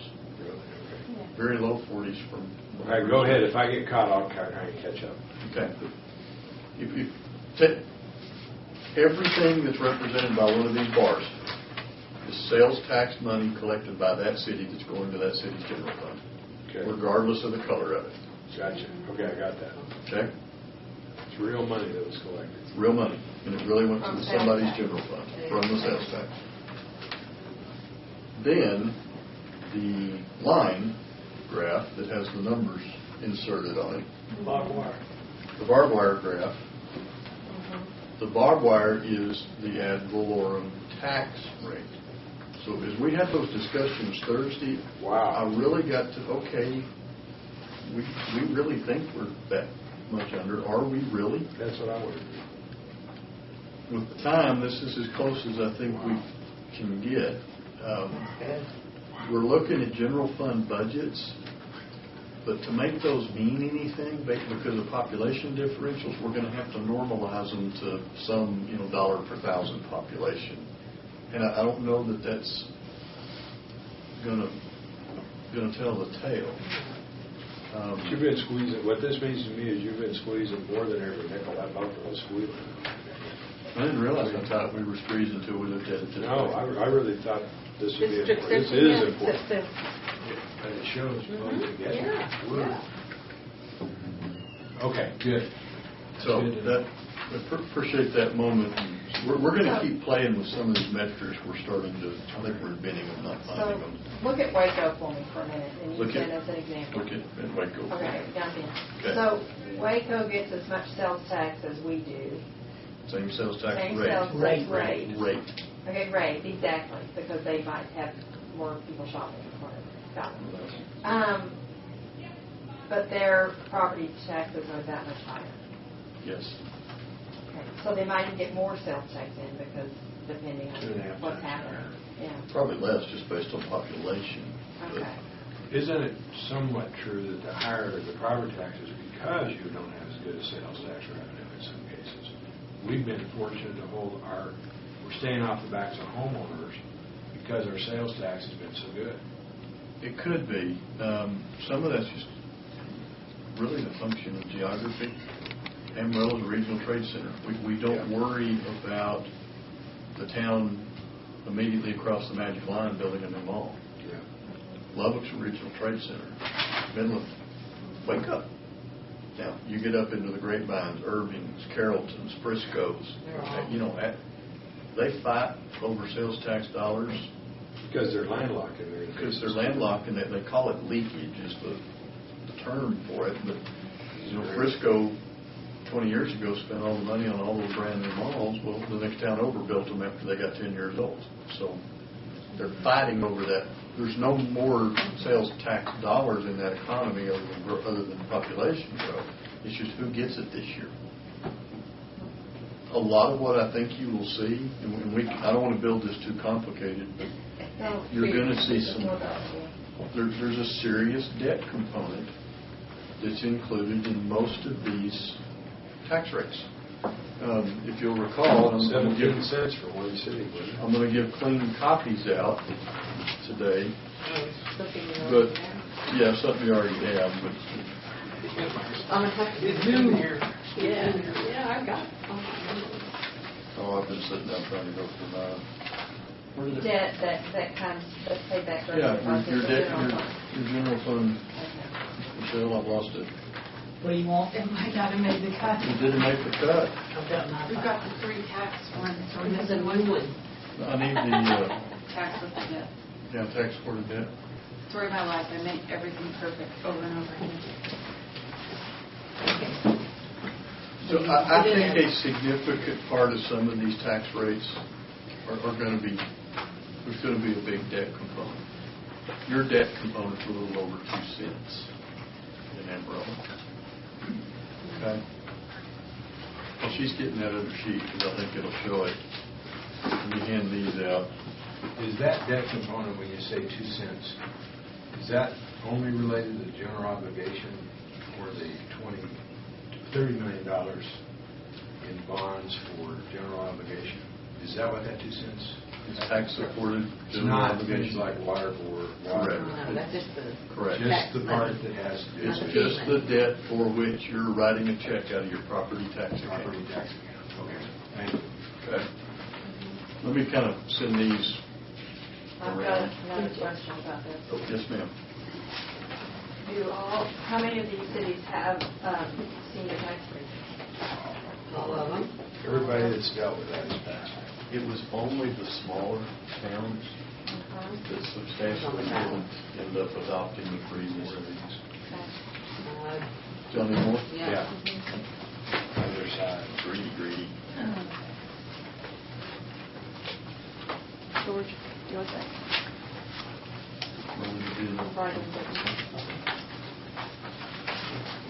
He's already got one. This is also in response to the question that we talked about Thursday.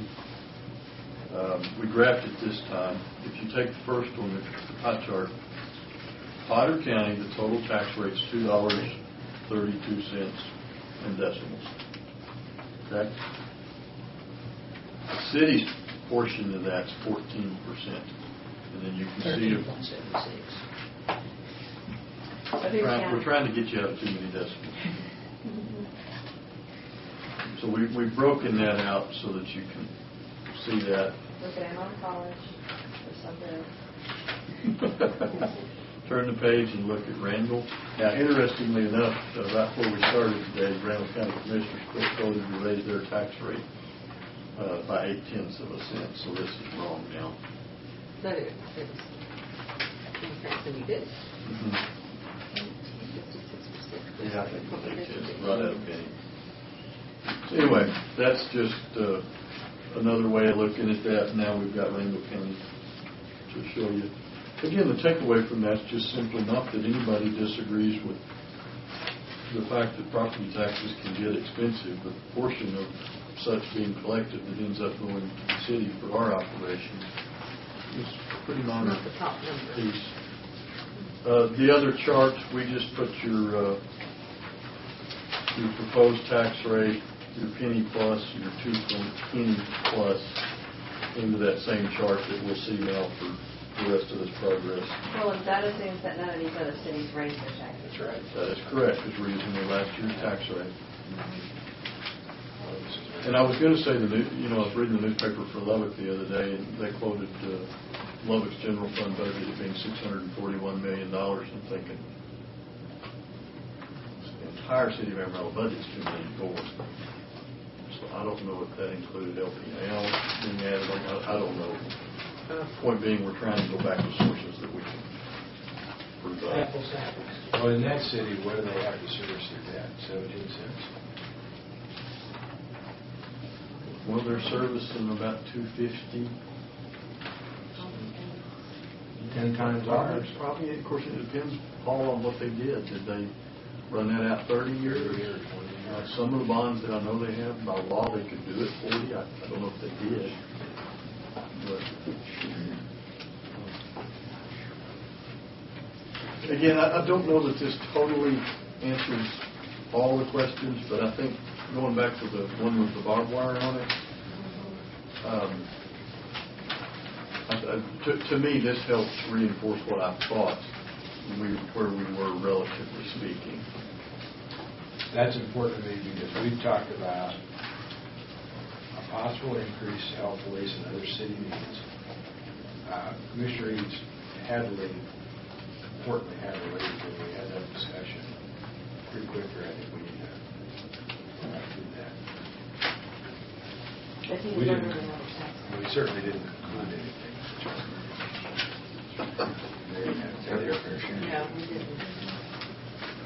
Well, food for thought. Crazy.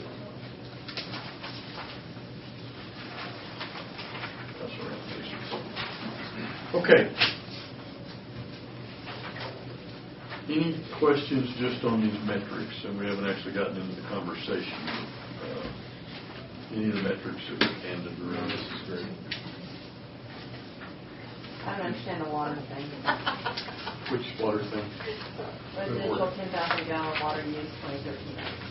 Okay, let's go over that real quick. Yeah, that's in the packet. What this chart is, since every city does their water rates differently, some people you get no water for your base rate, some people you get quite a bit of water for your base rate. You've got to find the lowest common denominator so that you can compare. And at least as long as I've been in the water game, that's always been 10,000 for residential. So this chart is what a 10,000 gallon water bill would look like for each of these cities. And then the two bars are Amarillo current, Amarillo proposed.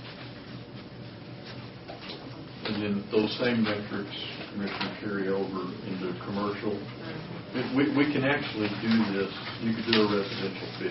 The data's out there, but the portion of your accounts that actually use that much on a residential basis is pretty small.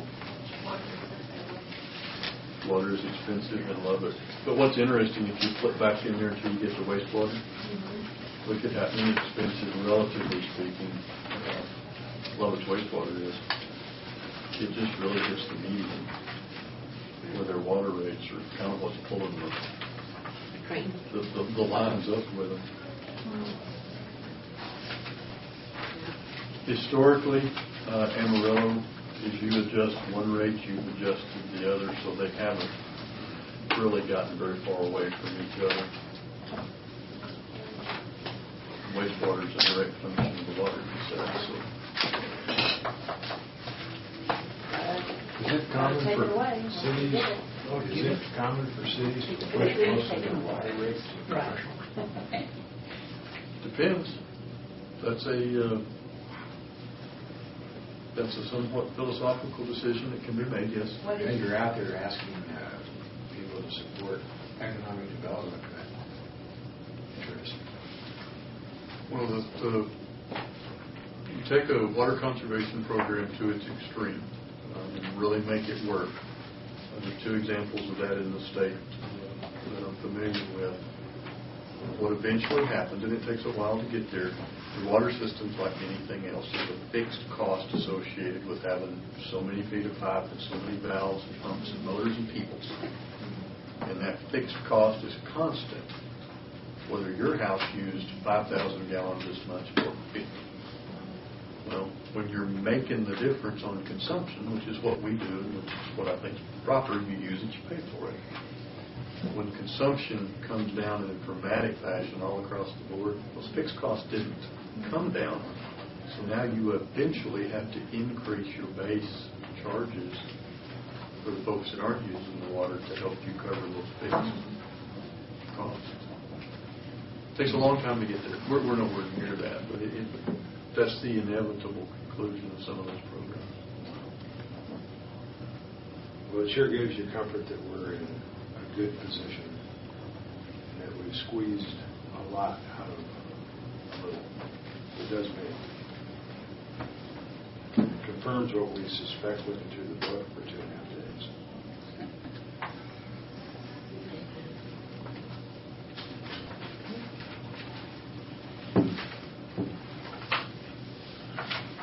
Your effective rate this year is a little over 31.5 cents. But the base budget was built at 32.009, present rate.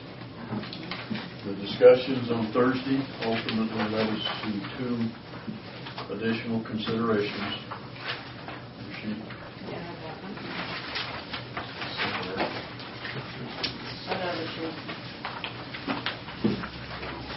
Jim and I have been coloring our sheets, and I know that means I'll never find what I need to find.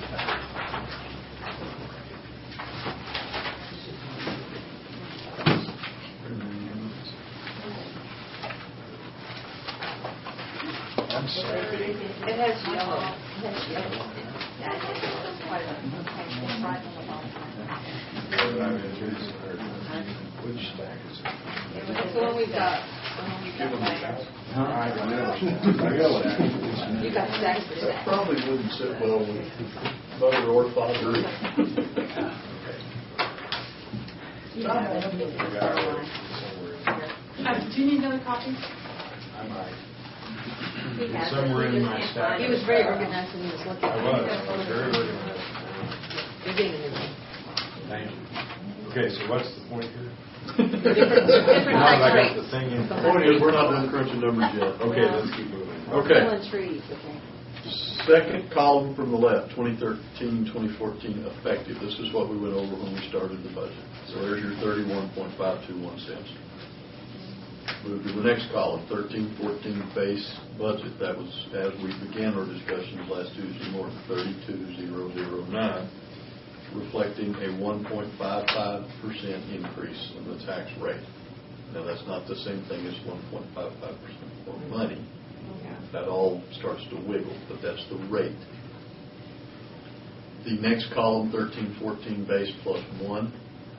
Now you're at 33,009, 4.72. Carry down a little bit farther, and now you can see the revenue change. So to the general fund, that's about 1.3, and that's 1.3 as compared to the effective. And the reason we chose to do it that way, that's how all of your notices work. It's not 1.3 over the base budget. It's actually 900,000 over the base budget.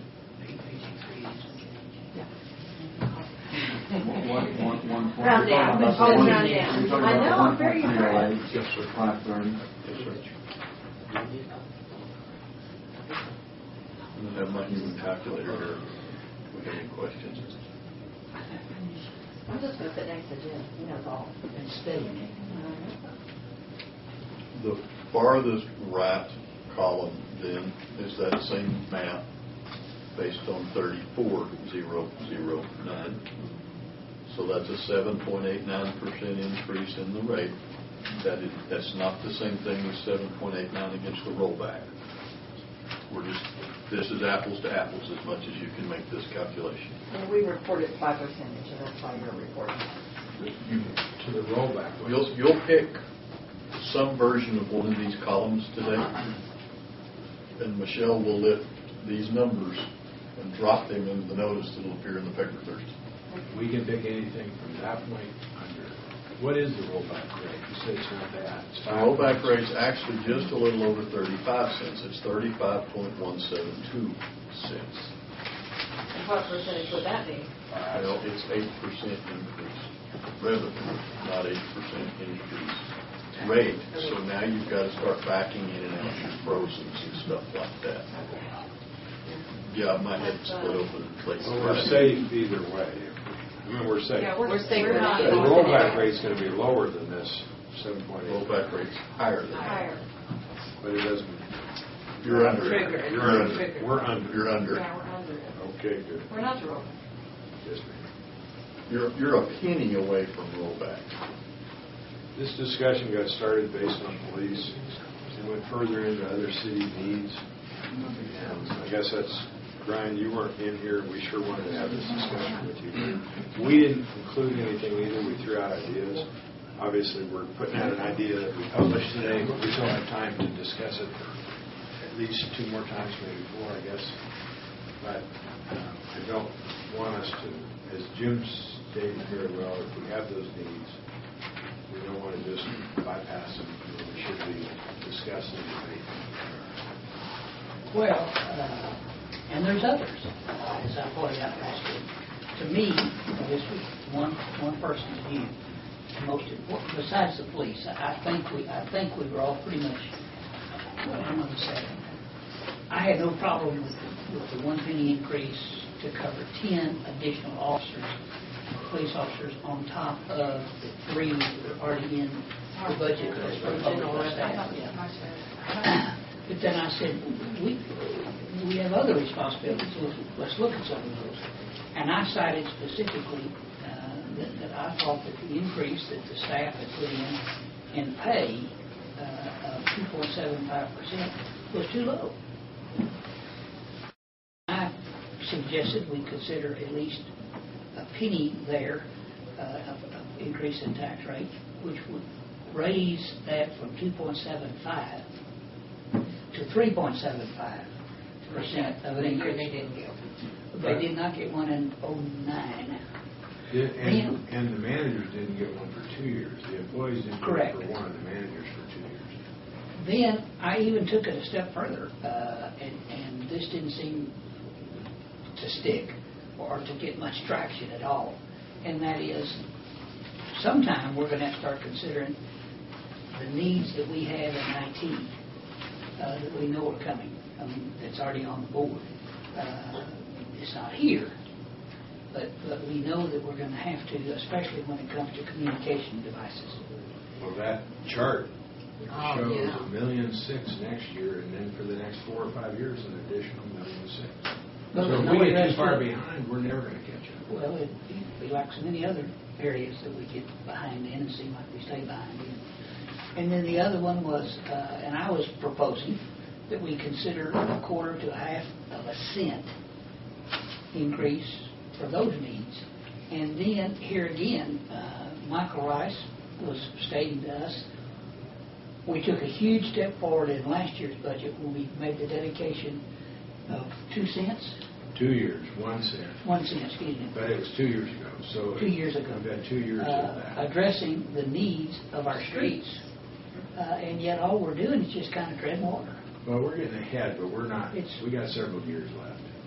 So I was saying maybe we need, because neither one of those last two items, the IT idea or the street idea, seem to have any traction. So that's where we are. And I expressed that I thought that, you know, we brag on our employees, we commend them for services and for jobs well done. We go to the picnic in order to show our appreciation for the work that they do, the different honors banquets that they have. You know, we raved about the job that they did when we had the 22-inch snow, when we had the water breakout north of town. I mean, there's different examples of how we try to praise our city staff. And this really, to me, reaches down to the lower levels of our employment staff.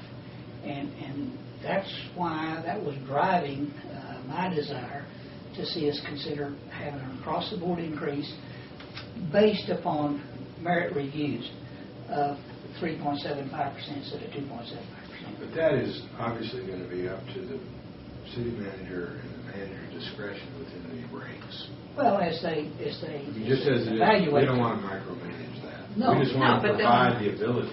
But they'll have the funds if No, if we this want to goes provide through. the ability. Right. Yeah. Well, the other thing that's been significant to me is until it was really explained, I don't think I thought through that if you increase 10 policemen, if you don't do it out of a tax rate, you don't sustain them forever in the budget. It becomes a variable. It's not like a capital. No, it's not like capital. I mean, it's not like, well, we're going to get sales tax increase this year, next year's down a little. If we hire people for a career, the only real way to deal with that funding, in my view, now that I've been taught, is through a raise that is sustained for a career, and that's with a tax rate. And when you break it down with the number of employees that we have, and I'm only calculating this, and correct me if I'm wrong, you numbers people, and that is with a staff of right at 2,000. 2,000 is the number that I was using in my calculator on mine. The pay increase would mean something $40 to $45 a year if they got the full 3.75. I think I rounded it up to 4 from here again, mental calculation. See, grabbing from the numbers. Calculators out. I didn't quite follow I that. didn't either. Well, okay, you increase the pay raises to 3.75%. That's about $1 million. Right. Use that million and divide it among the permanent employees, and we have a lot of part-time. We have 1,800 full-time and like 362 or 92 part-time. We got everybody working on it. I give the clicking. But still, I think that should be at the discretion of the department. yes, I believe that we, while giving direction Well, and But what I'm trying to give you a philosophy, picture Yeah. of what the Yeah. average would Yeah. be. No, and it's based upon merit. It's I don't based think upon we sit here and performance. guarantee anything. No, We did not. Well, the other thing I think is interesting, if you go to the other penny we were talking about, if you take the police and we raise it to 3, we go from 1.73 average per 1,000. In the national standards 2, we go to 1.76. That leaves us 43 policemen behind the national average. And if we had 10, we're still 33 policemen behind. This has the 10. Okay, that still leaves us 33 policemen, if we increase it, 33 policemen below the national standard. And so I don't think we're doing anything really extraordinary. We have this. Come on, man. No, this is the new one. Oh. This is with what it would be if you added the 10. And what we heard was, it's sure been established in the last week since we heard about it, is that major crime and detectives dealing with crime are areas that we're really suffering. If you look at just the headlines in the newspaper for the last 7 days since we heard that, I would tell you that verifies exactly the problem we're dealing with. Well, the thing that more than local crime that we've experienced in the last week, remember what the chief of police sitting here and telling us about the increase in crime rate is coming. We know the report, what the report's going to say. And what he thought was causing this, and it started at the state level of the state cutting down on the population in the prisons. And then the same thing locally,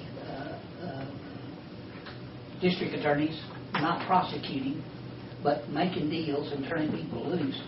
Well, to be fair, the other part was that when there's a fine assigned, instead of sitting in jail 30 days, they get out and they're supposed to pay it off. And they don't pay the fine. And funny how those people... Plus, it's just more or less a revolving door.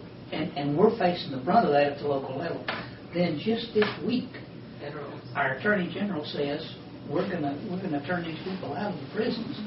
And I'm not one to debate how severe a sentence someone for drug possession, a small drug possession, what they should be adjudicated for. I'm not smart enough to figure that out. But I know that as these people are released from prison, they're going to be coming hitting our streets and committing crimes. You don't think they're all rehabilitated?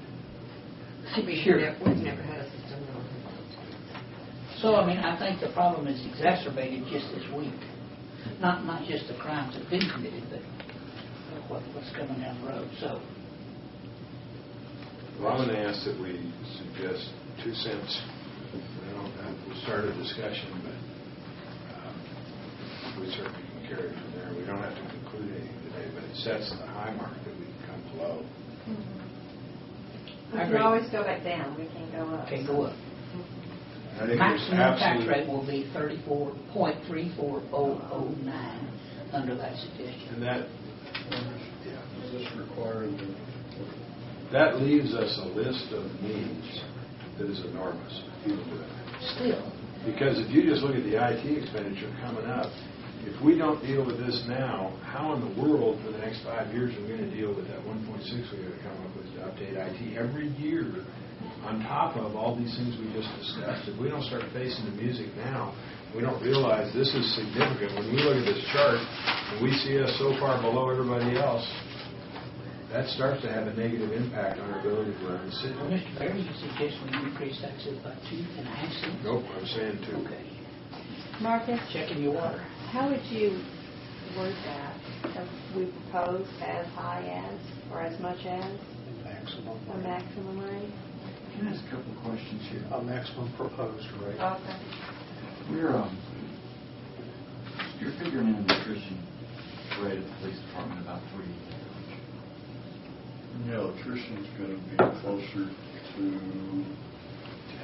8 to 9. It's come down.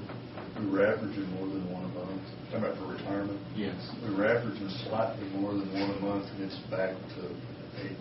But I mean, between the ones that you're losing and the ones that you're gaining through the academy, aren't you getting behind about 3? Don't you generally have to replace 3 in addition every year? Seems like that's a number I heard. It If I remember, I think I said that, I was saying you need to go up a net of 3 a year to stay up just with your base population. So if you did that, that doesn't take you upward or downward. Yeah, you're still staying Yes. You're never going to move towards the And 2.2. and Brian, I would say, and that's what this shows, the +3 in the base budget, at 177 or 176. So that kept you constant, is what it did. It didn't move the didn't ball. bump it up. But the ball didn't go backwards either. So how many police spots do we have funded currently in the budget? And versus how many do we have? Are all spots currently funded still? No. There's always a lag in that between the time that you have a retirement or a position added and the time you can clear them out of the academy. There's very few, they told us. Yeah, we're not very far under right now. So the numbers that were quoted here, are those numbers of officers on the street or those that are funded? Authorized strength. So we actually don't have that many on the streets at the moment. When Correct. we look at authorized strength. Correct. But it's not far off, Brian. I asked that question, they said it's major, it's just a matter of rotating through class, getting the graduates. Just presume each slot is filled. To make this certified. work. Now, you had built into the calculations here a pay raise of 2.75%. Average. And the inflation rate, CPI, the most commonly used one, is an increase of 1.8. It's greater than CPI for this year. Yeah, 1.8, I think, is the most commonly used index. So what you're talking about, Jim, is an increase of 3.75%. Correct. Okay. So is the motivation behind going double the CPI, is that because we're having a hard time filling positions?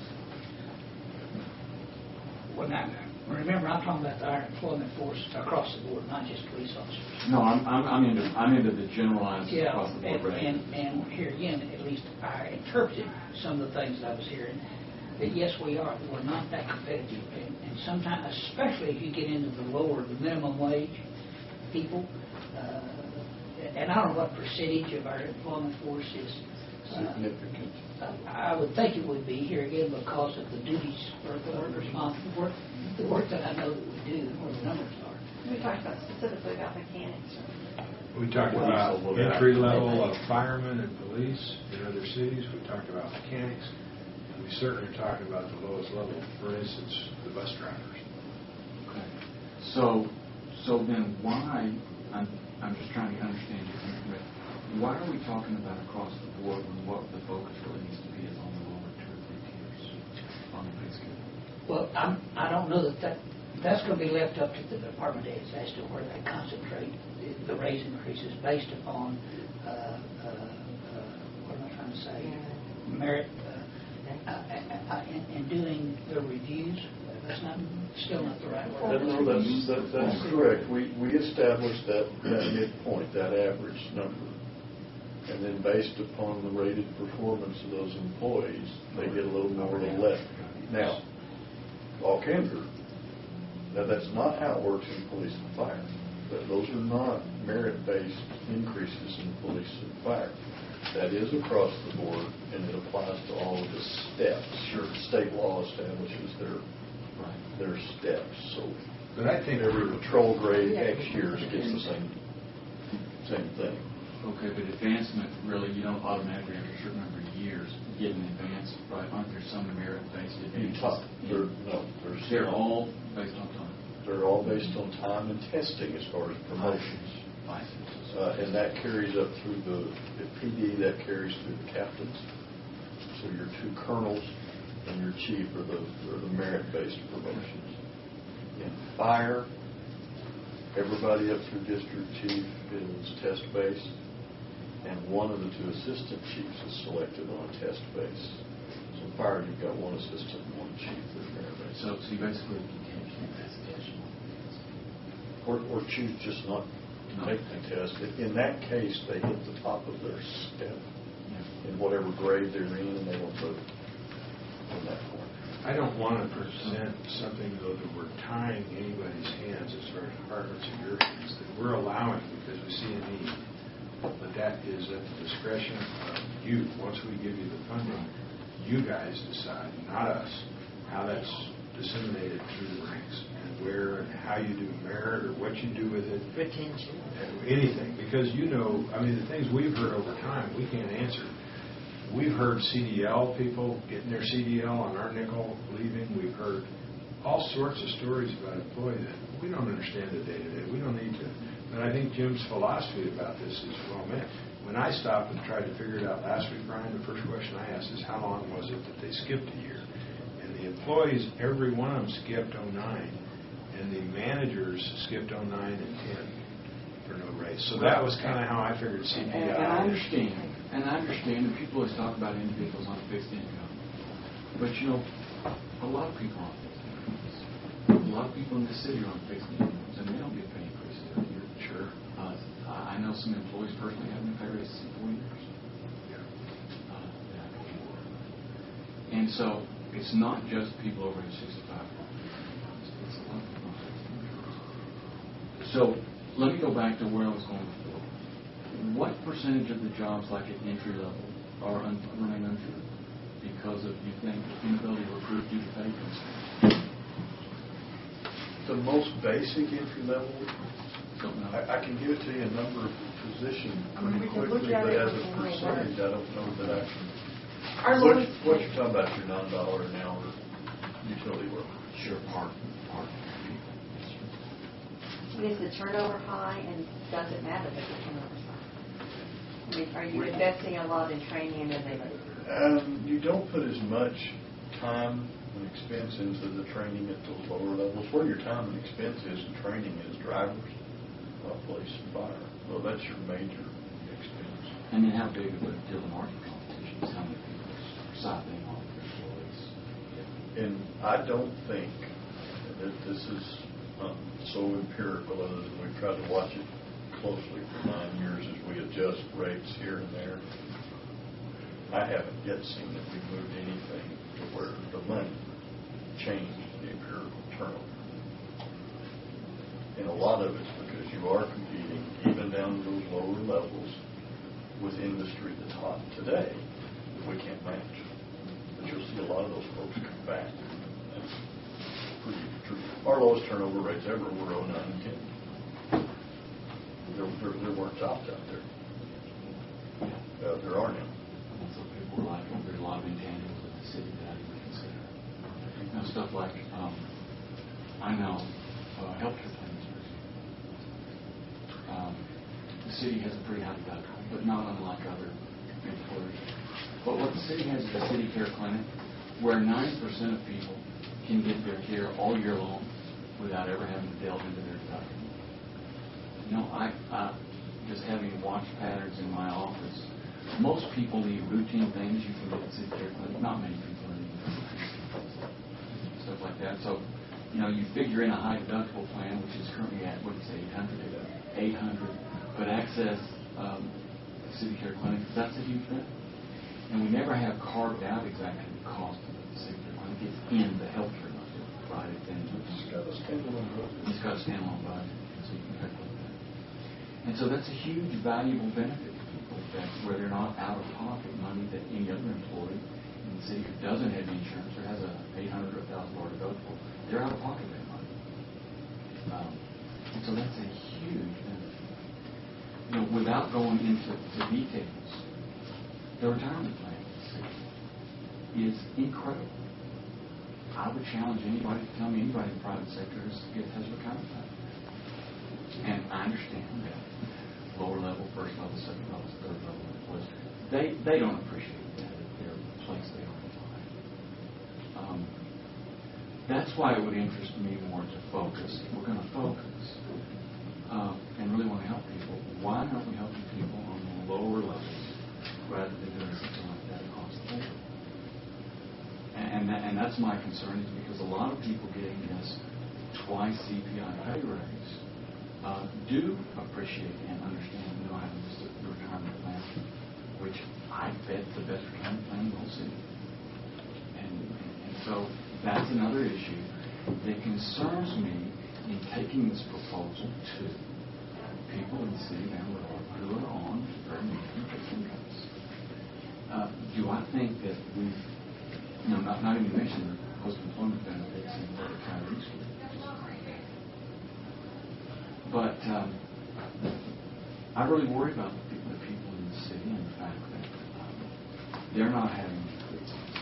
And they're struggling, and there's no question that senior staff, every department, do incredible work. I mean, look at these numbers. What they're able to squeeze out of a dime is incredible. But I don't think that we have. I'm not a fan of racing toward the commonality of other cities when we're making headway on where we're going. I just think an 8% increase in property tax values when we're already making progress against these issues, I think that's too much. And that's concerning to me. We've hit the people of this city hard. We've got controversy over a drainage utility, which I think is absolutely necessary. I support it 100%. We've had a pretty dramatic increase in sales tax revenue. It's now, let's say, 60% of it comes from outside the city. But it is not on the backs of our citizens, No, which it's is not. really, really helpful. It's really helpful. So what would you suggest? Well, I'm thinking about it. I don't know. I'm no expert. I understand what Jim's saying now, and he's been here longer than anybody else, and he sees the employees, and frankly, you attend more of these events than I do, where you're pressing the flesh with the employees, and so you know their personal stories. I take care of them in my office, but you know their personal stories often better than I do. So I wouldn't pretend to know it's better. But I would rather focus it on people that are more disadvantaged than do across the board things. Brian, I think we're back. This is my thought, along with what Jim was saying. I don't want to encumber the management with micromanaging how they disseminate this. But if I look back at the people I press the flesh with in the city, and I look back at how they're comparatively paid to our private employees at my business and at the larger business where we sold it, we're not overpaying anybody, and yet I know the benefits. I agree with you. I think some of the benefits are enormously good. The retirement is enormous. The health care is wonderful. But the base amount that you get people, attract them, grow them with, build careers with, there's all sorts of areas. We could say mechanics. We could say, we talked about fire and police. We talked about real numbers in other cities. We also haven't talked this time, but I know they're not going to say it in here, but city attorney staff compared to other city attorneys and what they make, they're not going to say that in here. But I don't want to hamper the manager's ability to deal with this. I want to enhance their ability to attract and reward the best employees. But beyond that, I don't care if they give it to Ben Gump or to Joe Blow. I don't care. That's not for me to discern, because I can't sit here and pretend to know every department. They took months to deal with each department, and they will every year. All I know is I agree with Jim that we're not adequately compensating employees, and I agree the base employees, but I think still we have to give that philosophy to them and let them disseminate it the way they see fit. And I don't think we should hamstring them with some kind of a mandate, other than the 10 policemen, a mandate about how this other penny is spent. We know there's areas of need in employment, but we also know we're facing a huge requirement, undeniable requirement in IT. We got 3,600 plus computers out there. They're aging out. We looked at that trend line in that budget. We know for the next 5 years we're going to have 1.6 or more. It's easy to identify employment, which I appreciate, Jim, because it's a philosophy. But it isn't just that. If we didn't identify streets before, we'd still spent the money wisely on something, probably streets. We know we fixed, to a degree, the trend line for streets. We're fixing, to a degree, the trend line for base employment for the ones that need it most. That's the ones you've expressed concern about. We also know that we're giving our taxpayers the best bang for the buck in the state of Texas. The best bang, whether it be in property tax, whether it be in The sales tax that comes from our citizens in this town, it's really low. Where the benefit we get from that, whether it be from the utility fee that we enacted, that's 10 times lower than some cities. It's $1. Others are $10. It's 10 times lower. The water rates are lower. And the point is, I don't want to do something that precludes us advancing this city and growing. We've got in the last 12 months a capital expense item recognized when we opened up a sewer to expand business west of Sonsi, and a 40-foot sewer geyser started.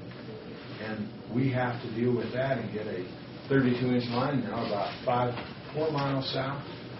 It's going to be another $6 million. That wasn't even contemplated in the capital budget a year and a half ago or a year ago. So all these things can come in our way. We're growing at an exponential rate, and we're just either going to push these things.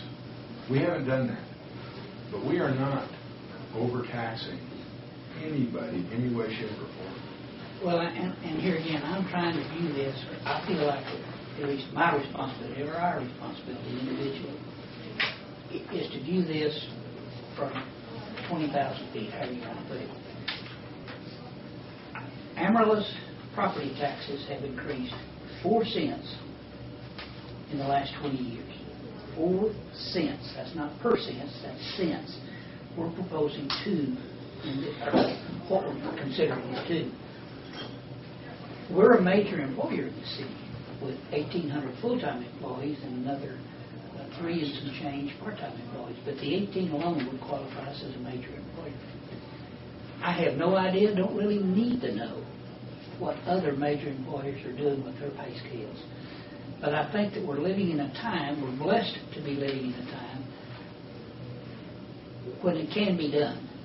And I think that's when we address it. And I realize that pay is forever. It's not like going out and buying a new truck or building a building. It's not a capital. It's an item that will go on. And then here again, I continue to be amazed and proud of the job that we get out of these people. Even at the pay scale that they're at now, we still, I think we get a super bang for the buck, if that's what you call it. But because I don't think that there's a city anywhere that can hold our tennis shoes when it comes to having a job well done. Let me give you a few things where we've cut back on and we're suffering. I stood on a street on 46th south of Tradewinds with a resident who had stuff running down the back of his house because we couldn't afford to put in a proper drainage line. And it's because of the expansion of Tradewinds that was compounded. We go out and talk to citizens out on Fairway Boulevard where there should have been streets with sidewalks that they can run on instead of running there. I go out to Pavlard and talk to those people and talk about the lack of city services compared to other areas that were incorporated when they were brought into the city. Still want. I go on Bell Street and see older women walking down the street with groceries because we can't put in sidewalks. I can make you a list and go ad infinitum about the things that we are turning our eye to. It's easy to talk about employees. It's easy to talk about police. It's easy to talk about fire and public safety. But overall, we have to recognize that I'm not talking about a lot more, but to provide the service to our city and grow it all. We could not even consider doing a sports complex since the citizens came forward and said they would unite and propose a bond issue. That's up to the citizens to vote on. We're talking about basic services that we took an oath to support. And to me, I don't think we're raising anything much at all. Some of those things I mentioned are not on your capital needs list because the list is too long. They aren't on there. I can make you a longer list if you'd like. Standing talking with citizens in the street, talking about how we do that.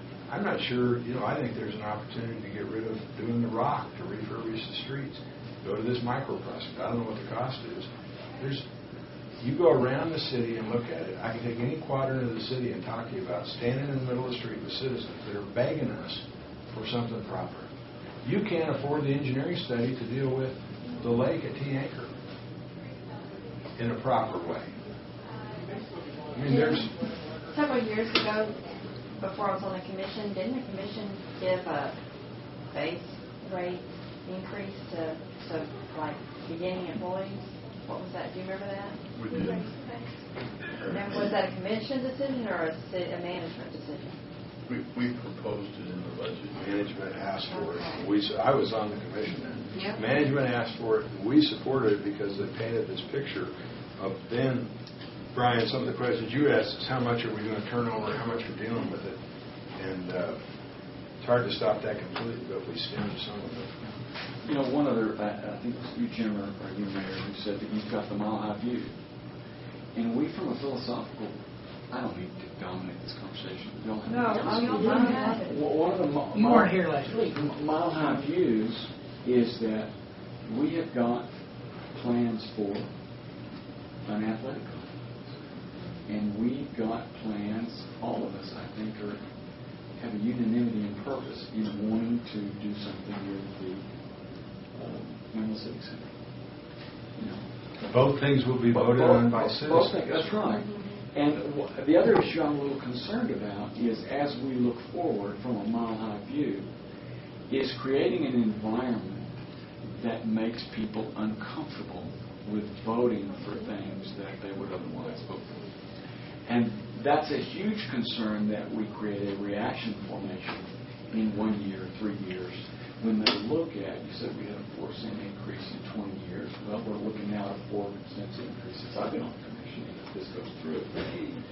And that's what I'm worried, is a reaction formation that precludes us from doing big visionary things that we're wanting to do in the next few years, and we may be going on. Well, and we discussed that last week, and I can't remember at what point in the program it was, but I think it was after you had left. Somebody else brought up that. You did, I believe, Mayor. And my response to that is, Dr. Eads, we, the 5 of us, have a responsibility in the way the city is run. And that starts with fire and police, and then it goes down to the commode flushing when you trip it, and the water comes on when you turn on the spigot. And we have those responsibilities. This RNC proposal is coming up, as well as whatever the decision is made on the Civic Center. The people are going to tell us how they feel about that, because then we are going to be really getting into their pockets. And they need a decision on that. In this case, yes, we are getting into their pockets, but I feel like we're doing what our job is, and that we have the authority, but more especially the responsibility. There is a cost to, for instance, the street example. If we avoid spending $100,000 on a street and let it go too long, we know that will eventually become $1 million because we let the street base be destroyed. That's true with a lot of other things. For instance, the computer system. We don't keep updating the computer system. It would be catastrophic. We had it in our business where we kept putting it off. We finally got a virus. We had a 10-time exposure to update. With 3,600 employees or 3,600 computers, that weighs on my mind to think about what's going to happen if we don't stay up with that. We have no choice. With the streets, with the expansion of sidewalks, with the growth that we've seen, and I don't apologize that we have had things go up. We put in a drainage utility. I'm proud of that. We put in a penny for streets. We're talking about a penny for police. We're talking about operating a city that we're still, after doing all that, and Brian, Dr. Eads, if you talk about what's coming up next, we know what's coming up next. And it'll still, if the voters approve those 3 things, the sports deal and what we're thinking about with the Civic Center, if they approve those over the next 6 years, we'll still be way below our nearest cities in the state of Texas. Way below. And so I'm looking at how we're squeezing this nickel, trying to figure it out. And my whole objective looking at those books of budget this time was, where is something here? When I came on the commission, I didn't believe in a tax increase, and I went back and put a little book together, discovering every reserve the city had. That's what finally translated into that sheet he gave you. Because we pulled out, I went and talked to people and found out where every friggin' reserve was. I want to know what's there before I'm going to spend the money. I want to know there's no, it's not like it's hidden, but how many pockets you got? Which pocket are we reaching in now? And we've reached in all the pockets. We put it out on the table. We've dealt with everything we have. And if I put the needs list, they're reticent to put the real capital needs list out there, it'll scare the bejeebers out of you. Spell that, quote that. It'll scare the bejeebers out of you if you knew what the real capital needs were in this city. And I think we're barely touching the surface of what our responsibility is to move ahead. And I don't think we're overtaxing anyone. Certainly, the voters will decide that too. If they think we are, they'll vote us out. And I think they should vote us out if we don't take care of our responsibilities. Well, and I agree with that, Mayor. When for years, and I've been guilty of this myself, we brag about having the lowest tax rate in the state among, 100,000 population cities and up.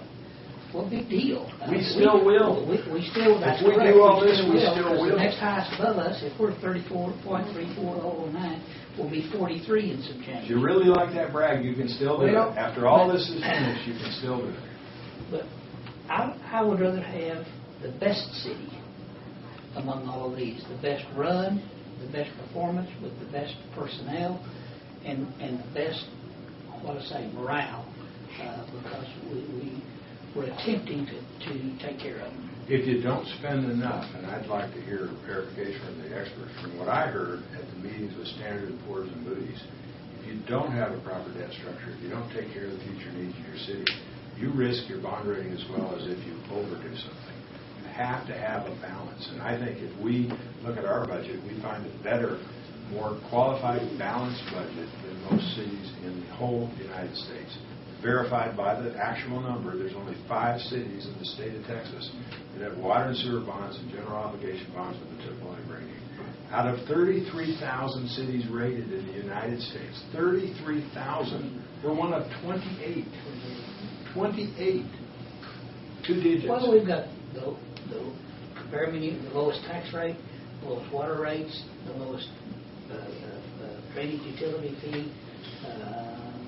However you want to compare. We've got probably 10 less attorneys working for this city than our sister city. Well, of course, he's making $1 million. They got 10. That's his whole staff. They got 10 more attorneys there than we have. We got to be doing something right if we don't need all those attorneys. Don't talk to an OB-GYN doctor about what attorneys make. I'm talking about having Brian, I'm talking about having less attorneys on the face of the earth. There's a soft spot there. I'd like to get 2 per 1,000. Yeah, you would, wouldn't you? Yeah, you would. I'm not saying if that's I'm not either. attorneys. I'm not either. You can have 2 per 100,000. 2 per 100,000. So where's that put you? Yeah. Way over. I think you're overstaffed. I'll call back to my I got him to wake up. So what you're saying, Brian, is you're okay with the police, but you're not okay with the raises? Well, yeah, I don't. He doesn't have to make that decision today. That's right. I think it's one thing to offset the increase in crime rate by hiring police. It's something totally different to do across the board twice CPI pay raises, and that's a totally different animal. And if you're asking me to pigeonhole things into categories of where they go, I think it's all one thing. It's just deciding on priorities. So I really can't generalize like that. I think the priority is what my mind's working towards. I love the priority of police because we've seen the matter-of-fact reasons why it's needed. So that's easy, in my mind, to justify. But as far as, Jim, your identification of pay raises, and Brian, your discussion about who should get them, yet we're still looking at other capital needs, I really think it's up to the guy we hire to work with his managers to decide where that money goes. Because it's obviously not been included in the budget they proposed. I'd hand him back that if we agree, if it's voted on eventually, that it's 2 cents, it's fine if they give it. It's fine for me if they give part of it to the IT question. It's fine if they give part of it to the sidewalks on Bell Street that are needed, or to the drainage on 46, or to the Pavlov streets that are falling apart. I think that's their decision. I think I can justify the expenditure with a list that's extraordinary, an extraordinary list of things that are needed that we're not able to keep up with. That's where I think my responsibility lies, to make my decision based on that. And that's what I signed up for. Well, all we're doing today, as you said, is proposing the high water mark. That's right. And we have 4 more discussions to talk about where that ends up. I still don't think the high water mark's very high compared to other cities. And that's what we have to compare to. I think we've been very frugal and we're continuing to be very frugal. Of course, we can go higher, but this is. Well, if the seniors didn't have a tax freeze, it could be less, I guess. Stir that pot a little bit. No. Nope.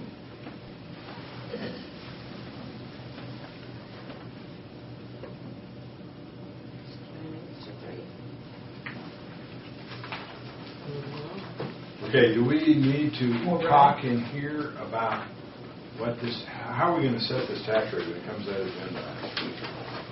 Mayor, you'll call that item. Whose is that item? It is, I got it. It's, Number 11, that's Brian. Brian's. Which one's mine? That one. That's why I'm For public hearing. I think you need to, Mayor, call that item. Call for the discussion amongst the commission. You might want to, actually, let me back up a little bit. If you want to turn that over and call on me, I'll be glad to explain what the current effective rate is. The base budget rate, the discussions. Take your comment, take your counsel amongst yourselves, and then a motion to vote. And the motion, the rotation on the motion is simply perfunctory. It doesn't have to be that way, Brian, or any of you all. We have just had the habit of move so we know who's going to do what. But you can, anybody. But I will make an observation. It seems like I always draw the blank page. You do. Almost all. I want to start at the, Hey, even Kevin knows. I think he's largely correct. Brian, you want to start at the other end? We'll start at Ellen. Even when one of y'all is Nobody will get anything right else. It begins to make one wonder if it's planned better. If I were that mathematically skilled, I could probably fix some of these other things too. Or if you just want to stay.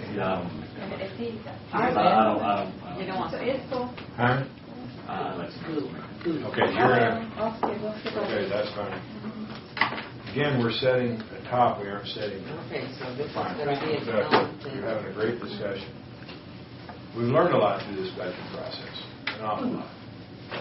Well, and as I said when we started, it's caused Michelle and I, and Lauren and some others to try to look at these metrics in a different way and create them, and appreciate having the opportunity to do that, or having the reason to go do that. Well, I don't know how many trees you'll kill. Bunch. You know that chart you gave us today? Yes, sir. I want to see that with copper. This chart? I don't know if you can do that. You can't do that. Doesn't matter. The dollars are not going to work Because of population. unless you normalize them, and if you normalize them, you've got to figure out, You can't. you know, where are they counting solid waste? I mean, it just. No, you can't do even land mass, 22 square miles versus what's the average for land No, mass? because now you're making a density Yeah, you can't do it. calculation. Okay. This is as close as we can get, we haven't started on Friday.